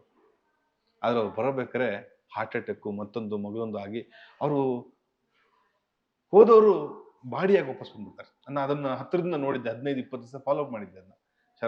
ಶರತ್ ಲೋಹಿತಾ ಅವ್ರನ್ನೆಲ್ಲ ಮಾತಾಡಿಸಿ ಎಲ್ಲ. ನಮಗೂ ಗೊತ್ತಿರಲಿಲ್ಲ ಶಿವರಾಮ್ ಸರ್ಗೆ ಹಿಂಗಾಗಿದೆ ಅಂತೇಳಿ. ಫೆಬ್ರವರಿಯಿಂದ ಇಲ್ಲಿಯ ತನಕ ಎಳ್ಕೊಂಬಂತಲ್ಲ. ಆಕ್ಚುಲಿ ಏನಕ್ಕೆ ಹೋಗಿದ್ದು ಆಸ್ಪತ್ರೆಗೆ, ಏನಾಗಿತ್ತು? ಅವ್ನು ಚಿಕ್ಕ BP ಫ್ಲಕ್ಚುಯೇಷನ್ ಇತ್ತು. ಸೊ ತೋರ್ಸೋಣ ಅಂತ ಹೋಗಿದ್ವಿ. ಬಟ್ ಆ BP ಫ್ಲಕ್ಚುಯೇಷನ್ಸ್ ಒಂಥರ ಕಂಟ್ರೋಲ್ಗೆ ಸಿಗ್ತಾ ಇರಲಿಲ್ಲ. ಯೂಶಲಿ ಒಬ್ಬ ಮನುಷ್ಯಂಗೆ BP ಅನ್ನೋದು, ಬ್ಲಡ್ ಪ್ರೆಷರ್ ಅನ್ನೋದು ವೆರಿ ಇಂಪಾರ್ಟೆಂಟ್.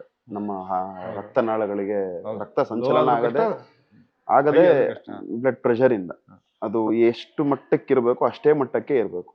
ಜಾಸ್ತಿ ಆದರೂ ಕಷ್ಟ, ಕಮ್ಮಿ ಆದರೂ ಕಷ್ಟ. ಸೊ ಇವ್ರಿಗೆ ಒಂದು ಮೊಮೆಂಟಿಗೆ ಕಮ್ಮಿ ಆಗೋದು, ಒಂದು ಮೊಮೆಂಟಿಗೆ ಜಾಸ್ತಿ ಆಗೋದು. ಸೊ ಆ ಫ್ಲಕ್ಚುಯೇಷನ್ಸ್ ECGನಲ್ಲಿ ನಿಮಗೆ ಗೊತ್ತಾಗುತ್ತೆ. ಅಂದರೆ ಒಂದು ಪ್ರಾಪರ್ ಗ್ರಾಫ್ ಇದ್ದರೆ ಒಂಥರ ಒಂದ್ಸಲ ಸಡನ್ ಆಗಿ, ಅಂದರೆ ಈ ಅರ್ಥಕ್ವೇಕ್ ಆದಾಗ ಒಂಥರ ಮ್ಯಾಪಿಂಗ್ ಬರುತ್ತೆ ಗೊತ್ತಾ, ಆ ಥರ ECGನಲ್ಲಿ ವೇರಿಯೇಷನ್ಸ್ ಬರ್ತಾಯಿತ್ತು. ಸೊ ಅದನ್ನು ತೋರ್ಸೋದಕ್ಕೆ ಅಂತ ಹೋಗಿದ್ದು. ಹಂಗೆ ಅದು ಫ್ಲಕ್ಚುಯೇಷನ್ಸ್ ಕಮ್ಮಿ ಆಗ್ದಲೇ ಅದು ಸೀರಿಯಸ್ ಆಗ್ತಾ ಹೋಯ್ತು. ಈಗ ಹೋಗಿ ಬರ್ತೀವಿ, ಬರೀ ಆಸ್ಪತ್ರೆ ತೋರ್ಸ್ಕೊಬರ್ತೀವಿ ಅಂತ ಹೋದಾರಲ್ವಾ ನೀವು? ಹಿಂಗಾಗತ್ತೆ ಅಂದಾಗ, ಈ ಥರ ಫೇಸ್ ಮಾಡ್ತಿದ್ವಿ ಅಂದಾಗ, ಕೊನೆಯ ಮೂಮೆಂಟ್ ತನಕ ಅನೌನ್ಸ್ ಮಾಡೋಕ್ಕಿಂತ ಕೊನೆಯ ಮೂಮೆಂಟ್ ತನಕ ಇವ್ರು ಬರ್ತಿದ್ರು, ಅವ್ರು ಹೋದಾಗೆಲ್ಲ ಹುಷಾರಾಗ್ತಾರೆ, ರಿಕವರ್ ಆಗ್ತಾರೆ ಅನ್ನೋ ಒಂದು ನಂಬಿಕೆ ಇತ್ತಲ್ಲ, ಆ ನಂಬಿಕೆ ಹೋಗಿದ್ದಿಲ್ಲ. ಫೆಬ್ರವರಿ 3ನೇ ತಾರೀಕು ಇವ್ರು ಅಡ್ಮಿಟ್ ಆಗಿದ್ದು. ಅಂದರೆ ಹೋಗಿದ್ದು ನಾವು ತೋರ್ಸೋದಕ್ಕೆ ಅಂತ. 3ನೇ ತಾರೀಕು ಹೋದಾಗ 15ನೇ ತಾರೀಕು ಬೆಳಗಿನ ಜಾವ ಕಾರ್ಡಿಯಾಕ್ ಅರೆಸ್ಟ್ ಆಗುತ್ತೆ. ಅವಾಗ ಸ್ವಲ್ಪ ಸೀರಿಯಸ್ ಆಯಿತು. ಕಾರ್ಡಿಯಾಕ್ ಅರೆಸ್ಟ್ ಅಂದರೆ ನಿಮ್ಮ ಹೃದಯ ಸ್ತಬ್ಧ ಆದಂಗೆ ಒಂದು ಸ್ತಂಭನ. ಸೊ ಅಲ್ಲಿ CPR ಮಾಡಿ ರಿವೈವ್ ಮಾಡ್ತಾರೆ ಇವ್ರನ್ನ. ಆಮೇಲೆ ಮತ್ತೆ ಹಾರ್ಟ್ ಬೀಟ್ ಎಲ್ಲ ಇತ್ತು, ವೆಂಟಿಲೇಷನ್ ಇತ್ತು, ಎಲ್ಲ ಪ್ರಾಪರ್ ಆಗಿತ್ತು. ಸೊ ಅವಾಗ ಫಸ್ಟ್ ಶಾಕ್ ಆಗಿದ್ದು. ಅಲ್ಲಿಂದ ಸ್ವಲ್ಪ ಡಿಟೀರಿಯೇಟ್ ಆಗ್ತಾ ಬಂತು. ಅವರು ಹೋದರು ಅಂತ ಅನೌನ್ಸ್ ಮಾಡಿದಾಗ ಜನ, ನನ್ನ ಅಭಿಪ್ರಾಯ ಅದು ಥರದ್ದು, ನೀವು ಇಮಿಡಿಯೇಟ್ ಹೋದ್ರು ಅಂತ ಆಗಿದ್ರೆ ಒಂಚೂರು ಗ್ಯಾಪ್ ಸಿಕ್ಕಿದ್ರೆ ಇನ್ನೂ ಹೆಚ್ಚು ಜನ ಬಂದ್ಬಿಡ್ತಿದ್ರೇನೋ, ಬಂದಿದ್ದೇ ದೊಡ್ಡ ಮಟ್ಟಕ್ಕೆ. ಆದ್ರೆ ನೀವು ಇಲ್ಲ, ಹುಷಾರಾಗಿದ್ದಾರೆ ಅಂತ ಹೇಳಿಕೊಂಡು ಒಂದು ಸ್ಟೇಟ್ಮೆಂಟ್ ಇತ್ತಲ್ಲ, ಅದು ಸ್ವಲ್ಪ ಫ್ಲೋಟ್ನ ಕಡಿಮೆ ಮಾಡ್ತು ಅಂತ ಅನ್ಸುತ್ತೆ. ಆ ನಿಮಗೆ ಅದನ್ನೆಲ್ಲ ಆ ಜನ ಬರೋದು, ಅವ್ರ ಬಗ್ಗೆ ಗೋಗರೆಯೋದು, ಅವ್ರ ಬಗ್ಗೆ ಹೇಳ್ಕೊಳೋದು, ಅವ್ರ ಫೀಲಿಂಗ್ಸು, ಅದನ್ನ ಹತ್ತಿರದಿಂದ ಕಂಡಾಗ ನಿಮ್ಗೆ ಏನು ಅನಿಸ್ತಾ ಇತ್ತು? ನಾನು ಅವ್ರು ಇರ್ಬೇಕಾದ್ರೆ ತುಂಬ ಜನ ಅವ್ರ ಬಗ್ಗೆ ಮಾತಾಡಿರೋದನ್ನ ನೋಡಿ. ಏಕೆಂದರೆ ಇವಾಗ ನಾನು ಸಿನಿಮಾ ಪ್ರಚಾರಕ್ಕೆ ಅಂತ ಅಥವಾ ಸಿನಿಮಾ ರಿಲೀಸ್ ಆದಾಗ ಇವಾಗ ಬೇರೆ ಬೇರೆ ಊರುಗಳಿಗೆ ಹೋಗ್ತೀವಲ್ಲ, ಅಲ್ಲಿ ಇವ್ರ ಅಭಿಮಾನಿಗಳೆಲ್ಲ ಬಂದು ಮೀಟ್ ಮಾಡೋರು. ಶಿವಮೊಗ್ಗ, ಬಿಡದಿ, ಮೈಸೂರು, ಅಥವಾ ದೇವಸ್ಥಾನಕ್ಕೆ ಹೋಗ್ತೀವಲ್ಲ ನಂಜನಗೂಡಿಗೆ, ಅಲ್ಲಿ ಬಂದು ಮೀಟ್ ಮಾಡೋದಿರ್ಬೋದು. ಈ ಥರ ಇಡೀ ಕರ್ನಾಟಕ ಫುಲ್ ನಾವು ಥಿಯೇಟರ್ ರೌಂಡ್ಸ್ಗೆ ಹೋದಾಗ ಇವ್ರ ಅಭಿಮಾನಿಗಳು ಒಂದು 200 ಜನ 300 ಜನ ಕಂಪಲ್ಸರಿ ಬಂದು ನನ್ನ ಭೇಟಿಯಾಗೋರು. ನಮ್ಮ ಸಾಹೇಬ್ರು ಅಳಿಯ ಅಂತ ಬಂದು ಭೇಟಿಯಾಗೋರು. ಅವರೆಲ್ಲರೂ ಎಷ್ಟೆಷ್ಟು ಹೇಳಿದ್ದಾರೆ, ಏನೇನು ಮಾಡಿಕೊಟ್ಟಿದ್ದಾರೆ, ಆ ಊರವ್ರಿಗಿರ್ಬೋದು, ಅವ್ರಿಗಿರ್ಬೋದು, ಪ್ರತಿಯೊಂದು ವಿಚಾರಗಳು ಎಲ್ಲರೂ. ಆಮೇಲೆ ಯಾರೂ ಇದರಲ್ಲಿ ಮುಚ್ಚುವರೇ ಮಾಡ್ತಾ ಇರಲಿಲ್ಲ. ಇವರು ಮಾಡಿಕೊಟ್ಟಿದ್ದಾರೆ, ನಾವು ಇಸ್ಕೊಂಡಿದ್ದೀವಿ ಅನ್ನೋ ಥರ ಯಾರೂ ಔಸಿಡ್ತಾ ಇರಲಿಲ್ಲ. ಹೆಮ್ಮೆಯಿಂದ ನಮ್ಮ ಮಾವ ಹೇಳ್ತಾ ಇರಲಿಲ್ಲ ಯಾರಿಗೂ, ಹಿಂಗೆ ಮಾಡ್ಕೊಟ್ಟಿದ್ದೀನಲ್ಲ ಅನ್ನೋ ಥರ ಯಾರಿಗೂ. ಇವತ್ತಿನ ತನಕ ನೀವು ಎಲ್ಲೇ ನೋಡಿ ಯಾರಿಗೂ ಹೇಳಿಲ್ಲ. ಬಟ್ ಮಾಡಿಸ್ಕೊಂಡಿರೋರು ಬಂದು ಹೇಳೋರು ನಮಗೆ, ಸಾಹೇಬ್ರಿಂದ ಆಗಿದೆ ಇವೆಲ್ಲ, ಸಾಹೇಬ್ರಿಂದಾನೇ ಬದುಕ್ತಾ ಇರೋದು, ಸಾಹೇಬ್ರಿಂದ ನನ್ನ ಮಗಳ ಎಜುಕೇಷನ್ ಆಯಿತು, ಇವತ್ತು ಮನೆ, ಈ ಥರದ್ದು ಹಲವಾರು ವಿಚಾರಗಳನ್ನ ಕೇಳಿಸ್ಕೊಳ್ತಾನೆ ಇದ್ವಿ. ಬಟ್ ಅದಕ್ಕೂ ಮೀರಿದಂಥಷ್ಟು ಇನ್ನೂ ಜನ ಇದ್ರು ಅನ್ನೋದು ಅವರ ಸಾವಲ್ಲಿ ಗೊತ್ತಾಗಿದ್ದು ನಮಗೆ. ಅಂದರೆ ನಾವು ಕೇಳಿದ್ದು 100 ಭಾಗ ಇತ್ತು, ಇನ್ನೂ ಒಂದು 100 ಭಾಗ ಇತ್ತು ಅನ್ನೋದು ಅವರ ಸಾವನಲ್ಲಿ ಗೊತ್ತಾಗಿದ್ದು. ಅಭಿಮಾನಿಗಳಿಗೊಂದು ಆಸೆ ಇತ್ತು, ಅಭಿಮಾನಿಗಳ ಆಸೆಗಳನ್ನು ನೀವು ಕೇಳಬೇಕಾದ ಪರಿಸ್ಥಿತಿಲಿ ಇತ್ತು. ಆದರೂ ಅಭಿಮಾನಿಗಳ ಆಸೆ ಈಡೇರಲಿಲ್ಲ.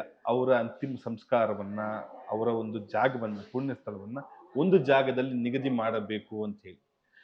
ಆ ಥರದ್ದು ತೊಂದರೆ ಆದಾಗ ಎಷ್ಟೆಷ್ಟೋ ವಿಚಾರಗಳು ನೀವು ಹೇಳಿದ್ರಲ್ಲ, 10 ವ್ಯಕ್ತಿಗಳ ದಾಟಿ ಒಂದೇ ಏಟಿಗೆ 10ನೇ ವ್ಯಕ್ತಿಗೆ ತಲುಪಿಸ್ತಾ ಇದ್ದಂಥ ವ್ಯಕ್ತಿಯವರು, ಅಷ್ಟು ಅವರ ಸರ್ವಿಸ್ ಅಲ್ಲಿ ಇದ್ದಾಗ ಅಂತ ಬರೀ ಒಂದು ಸೈನ್, ಒಂದು ಅಪ್ರೂವಲ್ ಲೆಟರ್ ಬರೋದು ಇಷ್ಟು ಕಷ್ಟ ಆಯ್ತಲ್ಲ ನಿಮ್ಮ ಫ್ಯಾಮಿಲಿಗೆ. ನಿಮ್ಮ ಒಳಗೆ ಏನು ಅನಿಸ್ತಾ ಇತ್ತು? ಸಾವಿರಾರು ಜನಕ್ಕೆ ಇಮಿಡಿಯೇಟ್ ಆಗಿ ಪರ್ಮಿಷನ್ ಕೊಟ್ಟಂತ ವ್ಯಕ್ತಿ, ಪರ್ಮಿಷನ್ ಕೊಡೋದಕ್ಕೆ ಹಿಂದೆ ಮುಂದೆ ನೋಡಿದಂಥ ವ್ಯಕ್ತಿ. ಯಾವುದ್ರಲ್ಲಿ ಲೂಪ್ ಹೋಲ್ಸ್ ಇಲ್ಲ ಹೇಳಿ. ಇವತ್ತಿನ ತನಕ ಎಲ್ಲ ವಿಚಾರದಲ್ಲಿ ನಮಗೆ ಸ್ವಾತಂತ್ರ್ಯ ಬಂದಾಗಿಂದ ಹಿಡಿದು 1947 ಇಂದ ಇಲ್ಲಿ ತನಕ ಎಲ್ಲ ನ್ಯಾಯಬದ್ಧವಾಗಿ ಸಂವಿಧಾನವಾಗಿ ಆಗಿದೆಯಾ ಅನ್ನೋದು ಮೊದಲನೇ ಪ್ರಶ್ನೆ ಆಗುತ್ತೆ. ಎರಡನೇದು, ಇಷ್ಟೆಲ್ಲ ಮಾಡಿರುವಂಥ ವ್ಯಕ್ತಿಗೆ ಹಿಂದೆ ಮುಂದೆ ನೋಡ್ತಾರ ಅನ್ನೋದು ಫಸ್ಟು ನನಗೆ ಶಾಕ್ ಆಗಿದ್ದು.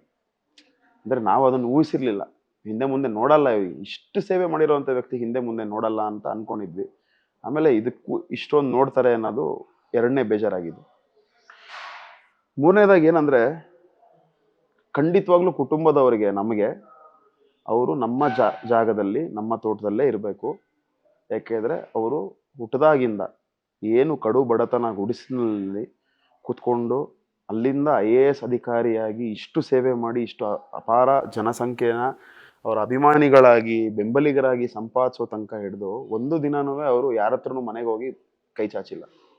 ಪ್ರತಿ ಹಂತದಲ್ಲೂ ಸ್ವಾಭಿಮಾನದಲ್ಲೇ ತನ್ನ ಆತ್ಮಶಕ್ತಿ ಇರ್ಬೋದು, ತನ್ನ ಸ್ವಂತ ಶಕ್ತಿ ಇರ್ಬೋದು, ಅದನ್ನು ಬಳಸ್ಕೊಂಡೇ ಎಲ್ಲನೂ ಅಚೀವ್ ಮಾಡಿರೋದು.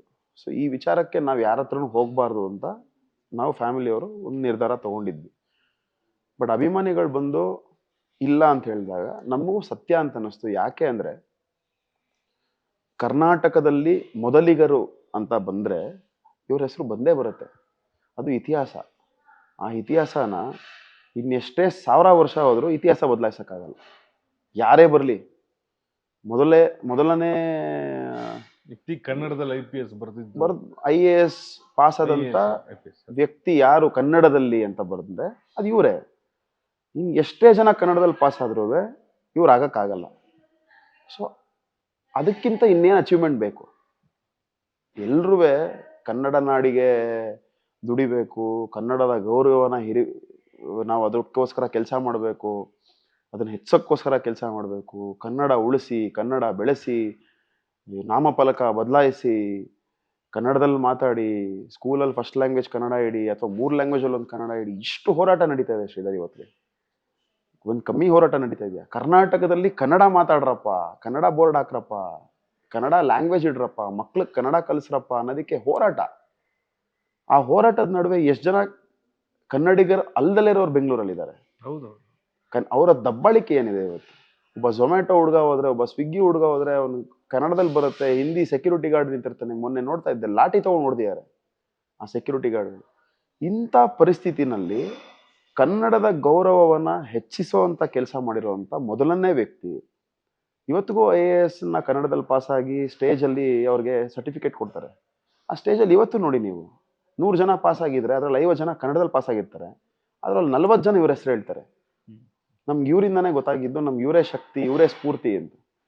ಇಷ್ಟು ಜನ ನಿಮ್ಗೆ IAS ಆಫೀಸರ್ಸ್ಗಳು ಒಂದ್ ಕಡೆಗಾಯ್ತು, ಇನ್ನೊಂದ್ ಕಡೆಗೆ ಕನ್ನಡ ಭಾಷೆ ಅಂತ ನೀವೇನು ಹೋರಾಡ್ತಿದ್ದೀರಾ ಉಳಿಸ್ಬೇಕು ಬೆಳೆಸ್ಬೇಕು ಅನ್ನೋದಕ್ಕೆ, ಅದಕ್ಕೆ ದಾರಿ ಇವರು ಆ ದಾರಿನಲ್ಲಿ ಒಂದು ಅಟ್ಲೀಸ್ಟ್ ಒಂದು ಚಿಕ್ಕ ದಾರಿನಾರು ಮಾಡ್ಕೊಟ್ಟಿದಾರಲ್ಲ, ಇಡೀ ಹೈವೇ ಮಾಡ್ಕೊಟ್ಟಿಲ್ಲ ಅಂದ್ರೆ. ಇಷ್ಟೇ ಕಾಂಟ್ರಿಬ್ಯೂಷನ್. ಅವರ ಏನು ಬೇರೆ ಬೇರೆ ಕಾಂಟ್ರಿಬ್ಯೂಷನ್ಸ್ ಇದೆ. ಅವ್ರ ಅಧಿಕಾರಿಯಾಗಿ ಕೆಲವ್ರು ಹೇಳ್ಬೋದು, ಏನು ಅಧಿಕಾರಿ ಮಾಡಿರೋರು ಮಾಡಲೇಬೇಕು, ಅಧಿಕಾರ ಕೊಟ್ಟಿರೋದೇ ಅದಕ್ಕೆ ಅಂತ 1000 ಜನ ಮಾತಾಡ್ಬೋದು. ಚಲನಚಿತ್ರ ನಟರು ಆಯ್ತು, ನಿರ್ಮಾಪಕರು, ನಿರ್ದೇಶಕರು, ನಟರು, ಡಿಸ್ಟ್ರಿಬ್ಯೂಟ್ರು ಕಾಸ್ಗೋಸ್ಕರ ಮಾಡಿದ್ದಾರೆ, ಆಯ್ತು, ಅದು ಒಪ್ಕೊಳ್ಳೋಣ. ಕನ್ನಡದಲ್ಲಿ ಪಾಸ್ ಆಗಿರೋದಕ್ಕೆ ಗೌರವ ಇಲ್ವಾ? ಅದಕ್ಕೊಂದು ಅಲ್ಲಿ ತನಕ ಯಾರು ಮಾಡಿರ್ಲಿಲ್ವಲ್ಲ. ಸೊ ಕನ್ನಡದ ಗೌರವವನ್ನ ಹೆಚ್ಚಿಸುವಂತ ಒಬ್ಬ ಕೆಲಸ ಮಾಡಿರೋನಿಗೆ ನಾವು ಅಷ್ಟು ಕೇಳ್ಕೋಬೇಕಾ ಅನ್ನೋ ಒಂದು ಪರಿಸ್ಥಿತಿ ಬಂತು. ಯಾಕೆ ಅಂದ್ರೆ ಅದು ಒತ್ತಡ ಹಾಕಿದ ಅಭಿಮಾನಿಗಳಿಂದ. ಆ ಅಭಿಮಾನಿಗಳ ಒತ್ತಾಯ ಏನಿತ್ತು ಅಂದ್ರೆ, ನಿಮ್ಮ ತೋಟದಲ್ಲಿ ನೀವು ಮಾಡ್ಕೊಂಡ್ರೆ ನಾವ್ ಹೆಂಗ್ ಬರಕ್ಕಾಗತ್ತೆ? ನಾವು ಬರ್ಬೇಕು, ನಾವು ವೀಕ್ಷಣೆ ಮಾಡ್ಬೇಕು, ನಾವು ಅವ್ರನ್ನ ಪೂಜೆ ಮಾಡ್ಬೇಕು, ನಾವು ಅವ್ರಿಗೆ ಹಾರ ಹಾಕ್ಬೇಕು, ನಾವು ಎವ್ರಿಡೇ ನಾವು ಅವ್ರನ್ನ ಬಂದು ನೋಡೋ ಅಂತ ಒಂದು ಜಾಗದಲ್ಲಿ ನಾವು ಅವ್ರನ್ನ ಮಾಡಿ, ಇಲ್ಲಾಂದ್ರೆ ನಿಮ್ಮ ಒಂದು ಪ್ರೈವೇಟ್ ಜಾಗದಲ್ಲಿ ಮಾಡ್ಬಿಟ್ರೆ ನಾವು ಬರೋದಕ್ಕಾಗಲ್ಲ, ನಿಮ್ಮ ಕಾಂಪೌಂಡ್ ಒಳಗಡೆ ಎವ್ರಿಡೇ ಪರ್ಮಿಷನ್ ಕೇಳ್ಕೊಂಡ್ ಬರೋಕ್ಕಾಗಲ್ಲ ಅನ್ನೋದು ಅವ್ರ ಒತ್ತಾಯ ಆಗಿತ್ತು. ಆ ಒತ್ತಾಯಕ್ಕೆ ಎಲ್ಲೋ ಒಂದ್ ಕಡೆ ಬೆಲೆ ಸಿಗ್ಲಿಲ್ಲ ಅಂತ ತುಂಬಾ ಬೇಜಾರಿದೆ. ಯಾಕಿರ್ಬೋದು ಅಂತ ಕಾರಣ ನಂಗೆ ಗೊತ್ತಾಗ್ಲಿಲ್ಲ. ಅಂದ್ರೆ ಪಕ್ಷನ ಇಲ್ಲಿ ಪಕ್ಷ ಅಂತ ಬರೋದು ಯಾವಾಗ ಅಂದ್ರೆ, ಪಕ್ಷನಿಷ್ಠೆಯಲ್ಲಿ ಏನೋ ಒಂದು ಕೆಲಸ ಕೇಳಿದಾಗ. ಕನ್ನಡ ಯಾವ ಪಕ್ಷ? ಕನ್ನಡ ಯಾರ ಪಕ್ಷ? ಕನ್ನಡ ನಮ್ಮೆಲ್ಲರ ಪಕ್ಷ. ಕನ್ನಡಕ್ಕೆ ಅಕಸ್ಮಾತ್ ಯಾವುದೋ ಒಂದು ಪಕ್ಷ ಅನ್ನೋ ಒಂದು ಸೀಮಿತ ದಾರಿಯಲ್ಲಿ ನೋಡ್ತಾ ಇದೆ ಅಂದ್ರೆ, ಆ ಒಂದು ಪಕ್ಷಕ್ಕೆ ನಮ್ಮ ಕುಟುಂಬದ ಅಭಿಮಾನಿಗಳ ಧಿಕ್ಕಾರ ಇದೆ. ಯಾಕೆ ಅಂದ್ರೆ, ನೀವು ಪಕ್ಷ ಅಂತ ನೋಡ್ಬೇಕಾಗಿದ್ದು ಯಾವುದೋ ಒಂದು ಪಕ್ಷದಲ್ಲಿ ನಾವು ನಿಂತ್ಕೊಂಡು ಸೇವೆ ಮಾಡಿದೀವಿ, ಅದಕ್ಕೋಸ್ಕರ ಕೇಳ್ತಾ ಇದ್ದೀವಿ ಅಂತಂದ್ರೆ, ನೀವು ಹೇಳ್ತಿರೋದು ಒಂದು ಪಕ್ಷನೋ, ಒಂದು ಜಾತಿನೋ, ಒಂದು ಧರ್ಮನೋ, ಇದೆಲ್ಲ ಅವಲಂಬಿತವಾಗಿರೋದು ಕೆಲವು ರೀಸನ್ಸ್ಗಳಿದೆ. ಆ ರೀಸನ್ಸ್ ಪರವಾಗಿ ನಾವು ಕೇಳ್ತಾ ಇದ್ದಾಗ ಓಕೆ, ಇದಕ್ಕೋಸ್ಕರ ಬೇಡ ಅಂದ್ರಪ್ಪ. ಕನ್ನಡ ಅನ್ನೋದು ಯಾವ ಪಕ್ಷ? ಕನ್ನಡಕ್ಕೋಸ್ಕರ ಸೇವೆ ಮಾಡಿರೋಂಥ ಒಂದು ಅಷ್ಟು ಸಾಧನೆ ಮಾಡಿರುವಂಥ ಒಬ್ಬ ವ್ಯಕ್ತಿಗೆ ನೀವು ಯಾವ ಪಕ್ಷಕ್ಕೆ, ಯಾವ ಜಾತಿಗೆ, ಯಾವ ಧರ್ಮಕ್ಕೆ ಹೋಲಿಸ್ತೀರಾ? ಅದು ಯಾವ ಜಾತಿಯವರಾಗಿರ್ಲಿ, ಯಾವ ಧರ್ಮದವರಾಗಿರ್ಲಿ, ಯಾವುದೇ ಪಕ್ಷದವರು ಕೂಡ ಆಗಿರ್ಲಿ, ಅಲ್ಲಿಗೆ ಮರ್ತು ಬಿಡ್ಬೇಕು. ಯಾಕೆಂದ್ರೆ ಹೈಯೆಸ್ಟ್ ಬರೋದು ನಮ್ಗೆ ಯಾವುದು ಅಂದ್ರೆ ಕನ್ನಡ, ಕನ್ನಡಿಗ, ಕರ್ನಾಟಕ ಅನ್ನೋದು. ಅದಕ್ಕಿಂತ ಮೀರಿದ್ದು ಯಾವ ಪಕ್ಷನೂ ಇಲ್ಲ, ಯಾವ ಜಾತಿನೂ ಇಲ್ಲ, ಯಾವ ಧರ್ಮನೂ ಇಲ್ಲ. ಸೊ ಅದನ್ನೇ ನೀವು ಗೌರವಿಸ್ಲಿಲ್ಲ ಅಂದಾಗ ತುಂಬಾ ಬೇಜಾರಾಗುತ್ತೆ. ಈ ಸಾವಲ್ಲಿ ದ್ವೇಷ ತೋರಿಸಬಾರ್ದು ಅಂತ ಒಂದು ಮಾತಿದೆ. ದ್ವೇಷ ಏನಾದ್ರು ತೋರಿಸ್ಬಿಟ್ರ ಅಂತ? ಅದು ದ್ವೇಷನೋ, ಹೊಟ್ಟೆ ಉರಿನೋ, ಅಥವಾ ಆಗ್ಬಾರ್ದು ಅನ್ನೋದು, ಅಥವಾ ತಡೆ ಹಾಕ್ಬೇಕು ಅನ್ನೋದು, ಅಥವಾ ಅನಿವಾರ್ಯವೋ, ಇದು ಯಾವುದು ರೀಸನ್ಸ್ಗಳು ಅಲ್ಟಿಮೇಟ್ಲಿ ಕೌಂಟ್ ಆಗಲ್ಲ. ಅಂಥದ್ದು ಏನಾಗ್ಬಿಡ್ತಿತ್ತು ಸರ್ ಅವ್ರಿಗೆ ಅವಕಾಶ ಕೊಟ್ಟಿದ್ರೆ? ಏನಾಗ್ತಿತ್ತು ಅಂತ ಗೊತ್ತಿಲ್ಲ. ಫ್ಯಾಮಿಲಿ ಖುಷಿ ಆಗ್ತಿತ್ತು, ಅಭಿಮಾನಿಗಳು ಖುಷಿ ಆಗ್ತಾ ಇದ್ರು. ಅದು ಬಿಟ್ಟು ನಾನು ನೋಡೋದು ಹೆಂಗೆ ಅಂದ್ರೆ ಶ್ರೀಧರ್, ಪ್ರತಿ ಸಲ ರಾಜ್ಕುಮಾರ್ ಸಮಾಧಿ ರೋಡಲ್ಲಿ ಓಡಾಡ್ಬೇಕಾರೆ ಇಳಿದು ಒಳಗಡೆ ಹೋಗಿಲ್ಲ ಅಂದ್ರು ಪಾಸ್ ಆಗ್ಬೇಕಾದ್ರೆ ಒಂದ್ಸಲ ಹಿಂಗೆ ಲೆಫ್ಟಿಗೆ ನೋಡಿದ್ರೆ, ಮಾಡ್ಬೇಕಯ್ಯ, ಒಳ್ಳೆ ಸಿನಿಮಾ ಮಾಡ್ಬೇಕಣಯ್ಯ, ಇದ್ರೆ ಈ ಥರ ಇರಬೇಕು ಅಂತ ಒಂದು ಸೆಕೆಂಡ್ ಒಂದು ಥಾಟ್ ಬರುತ್ತೆ.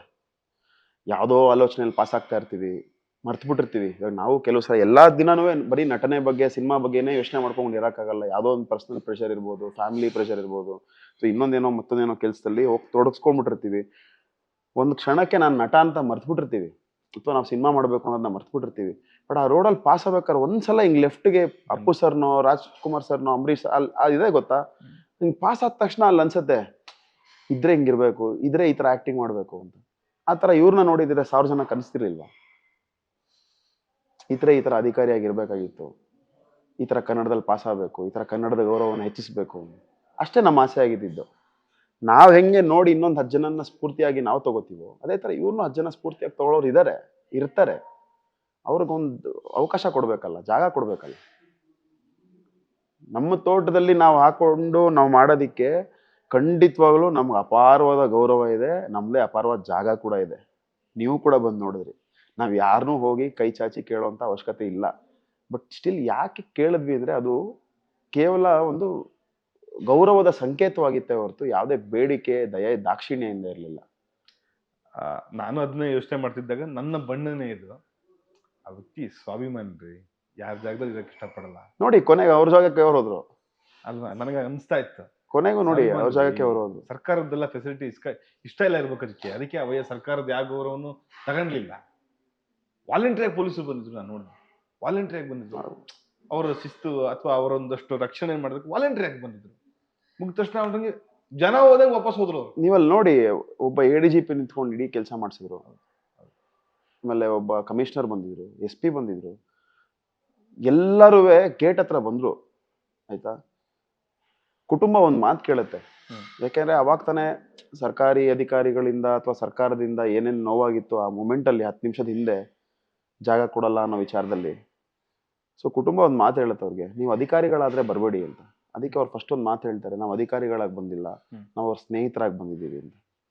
ಸೊ ಸರ್ಕಾರದಲ್ಲೂ ಕೂಡ ಅವರ ಸ್ನೇಹಿತರಿದ್ರು, ಅವ್ರಿಗೂ ಕೂಡ ಸರ್ಕಾರದ ಜಾಗದಲ್ಲಿ ಆಗಬೇಕು ಅನ್ನೋ ಆಸೆ ಇತ್ತು. ಇಲ್ಲ ಅಂದ್ರೂ ಪರವಾಗಿಲ್ಲ, ನಾವು ಶಿವರಾಮ್ ಸರ್ಗೋಸ್ಕರ ಎಲ್ಲಿದ್ರೂ ಬರ್ತೀವಿ ಅಂತ ಅವರ ಒಂದು ಗೌರವವನ್ನು ಸಲ್ಲಿಸೋದಕ್ಕೆ ಬಂದರು. ಸರ್, ಈ ಈ ಎಲ್ಲ ತರದ ಎಮೋಷನ್ ಮೂಮೆಂಟ್ ಅಲ್ಲಿ 1-2 ಘಟನೆ, ಅಭಿಮಾನಿಗಳು ಅಲ್ಲಲ್ಲೇ ಒಂದಷ್ಟು ಆಕ್ರೋಶ ವ್ಯಕ್ತಪಡಿಸ್ತಾ ಇದ್ರು. ಒಂದು ವಿಡಿಯೋ ಸಿಕ್ಕಾಪಟ್ಟೆ ವೈರಲ್ ಆಯ್ತು. ನನಗೆ ಮತ್ತೆ ಅವರು ಖರ್ಗೆ ಅವ್ರಿಗೆ ತಿರಸ್ಕಾರ ಮಾಡಿದ್ದು ಅದೊಂದು ವಿಡಿಯೋ ವೈರಲ್ ಆಯ್ತು. ಅದು ಏನು ಎತ್ತ ಅಂತ ನಮ್ಗೆ ಗೊತ್ತಾಗಲಿಲ್ಲ. ಏನು ಸರ್ ವಿಚಾರ ಅದು? ಸಾಕಷ್ಟು ವಿಚಾರಗಳು ಇದೆ. ಅದು ಈ ಮೂಮೆಂಟಲ್ಲಿ ಹೇಳಿದ್ರೆ ತಪ್ಪಾಗ್ಬೋದು. ಯಾಕೆಂದ್ರೆ ಒಬ್ಬ ವ್ಯಕ್ತಿ ಯಾರು ಬಗ್ಗೆ ನಾವು ಮಾತಾಡ್ತಾ ಇದ್ದೀವಲ್ಲ, ಅವ್ರು ಯಾವತ್ತೂ ದ್ವೇಷ ಕಾಡ್ದವ್ರಲ್ಲ, ಅವ್ರು ಯಾವತ್ತೂ ಇನ್ನೊಬ್ಬರ ಬಗ್ಗೆ ಮಾತಾಡಿದವರಲ್ಲ, ಅವ್ರು ಯಾವತ್ತೂ ಹಿಂದೆ ಮಾತಾಡಿದವರಲ್ಲ.